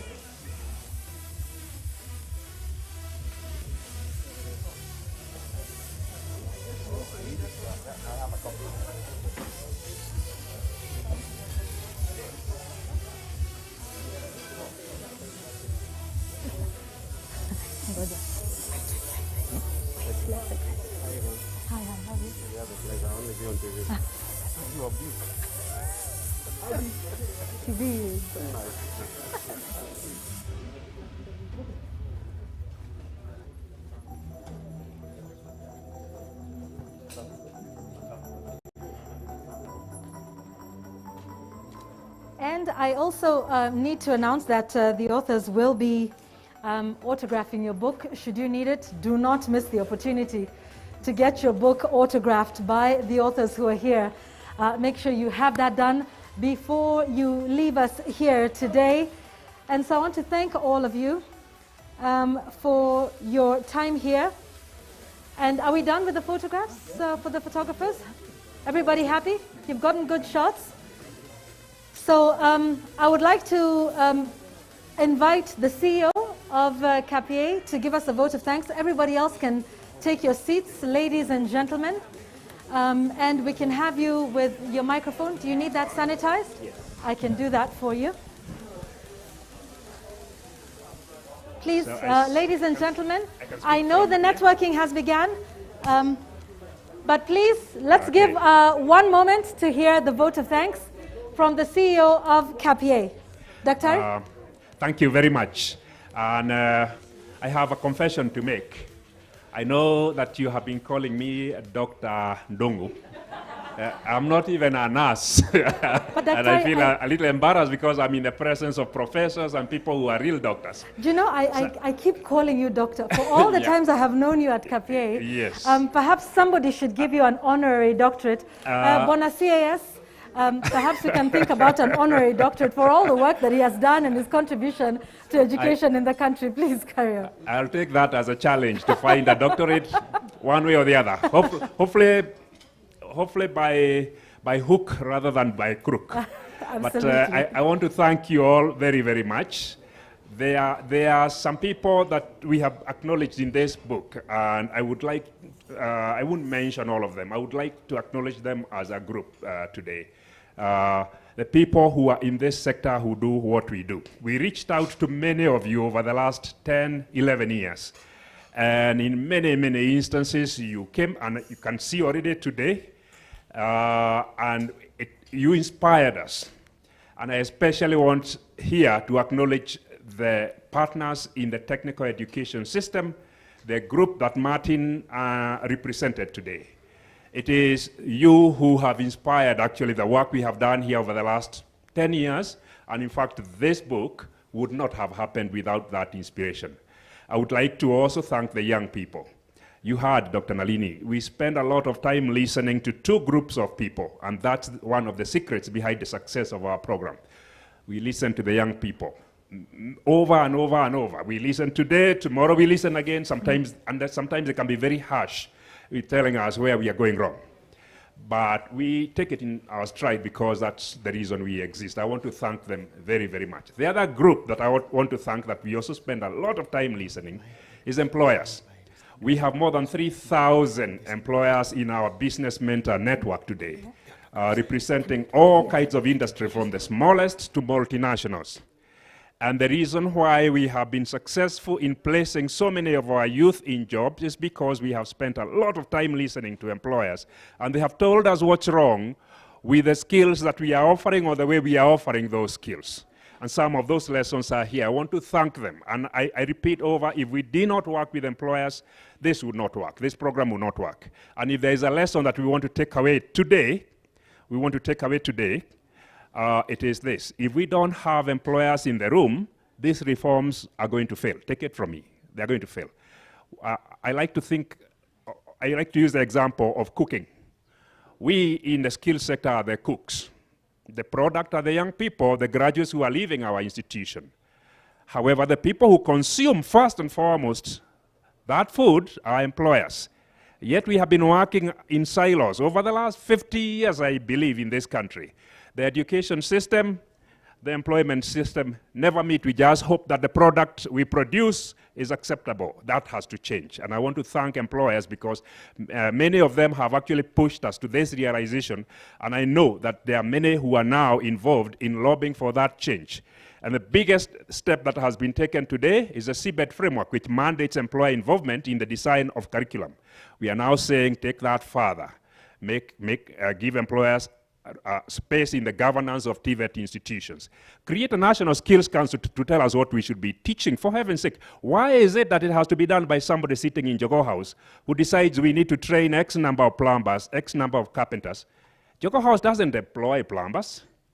It is industry that employs plumbers. Why not have a council that tells us these are the skills you are going to need for Kenya to realize its aspirations for development? And then we go ahead and do that. It has been done in other countries. Why not Kenya? I would like to add by thanking my own staff, the CAPIA staff, not a very big group, but a very, very active group of people.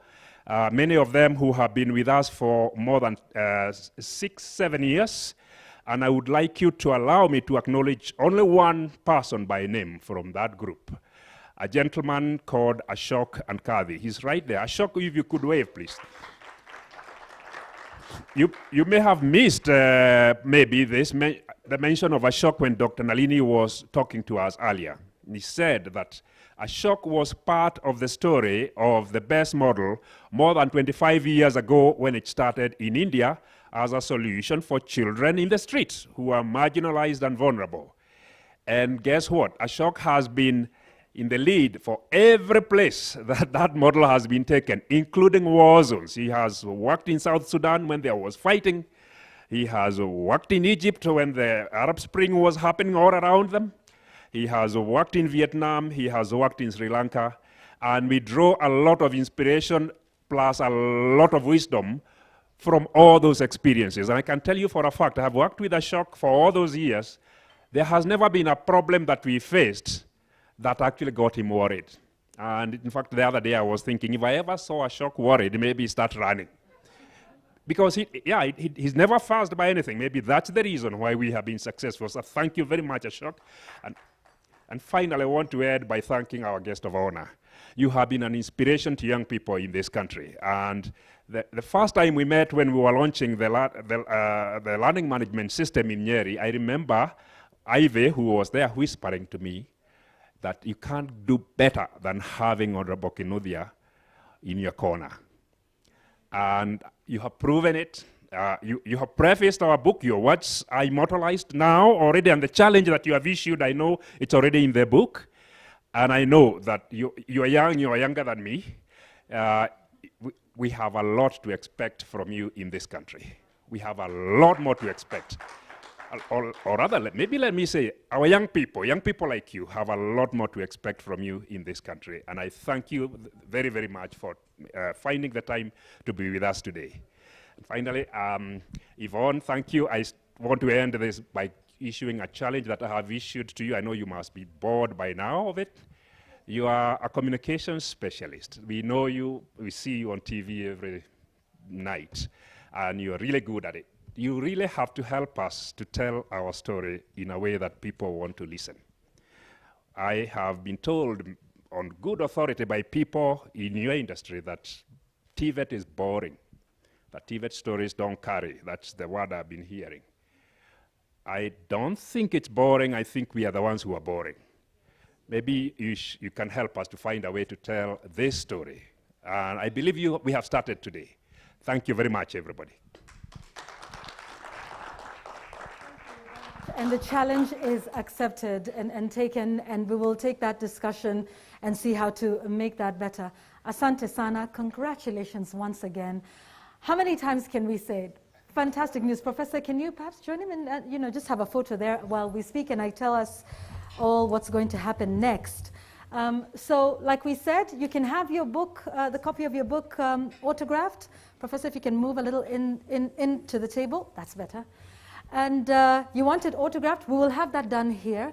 Ndunga and Prof, you will just indulge us a little bit and stay on here. We will have that signing being done here at this table for your chance to get a look at that. So once again, thank you. Thank you to everybody. Thank you to everyone who's been joining us live. We've been live on the national broadcaster. We've been live on YouTube, on CAPIA's YouTube page, and on CAPIA's Facebook page as well, and live on the streets of Nairobi at the CBD. Thank you very much to all of you here in the room. Of course, watching us from home, this conversation continues. Get the book, critique it. If you go to kaziskills.co.ke, there's ways in which you can continue to give feedback on the book. Don't like it, want a refund? What do you want? What more do you want to see when it comes to Tvet and reforms in this country? This is just the beginning of an even bigger conversation as we carry on. Ladies and gentlemen, I thank you very much for your time. I thank you for your dedication. May God bless all of you, and may God bless Kenya. Your book signing is here on the table. Asanteni sana, mbarikiwe.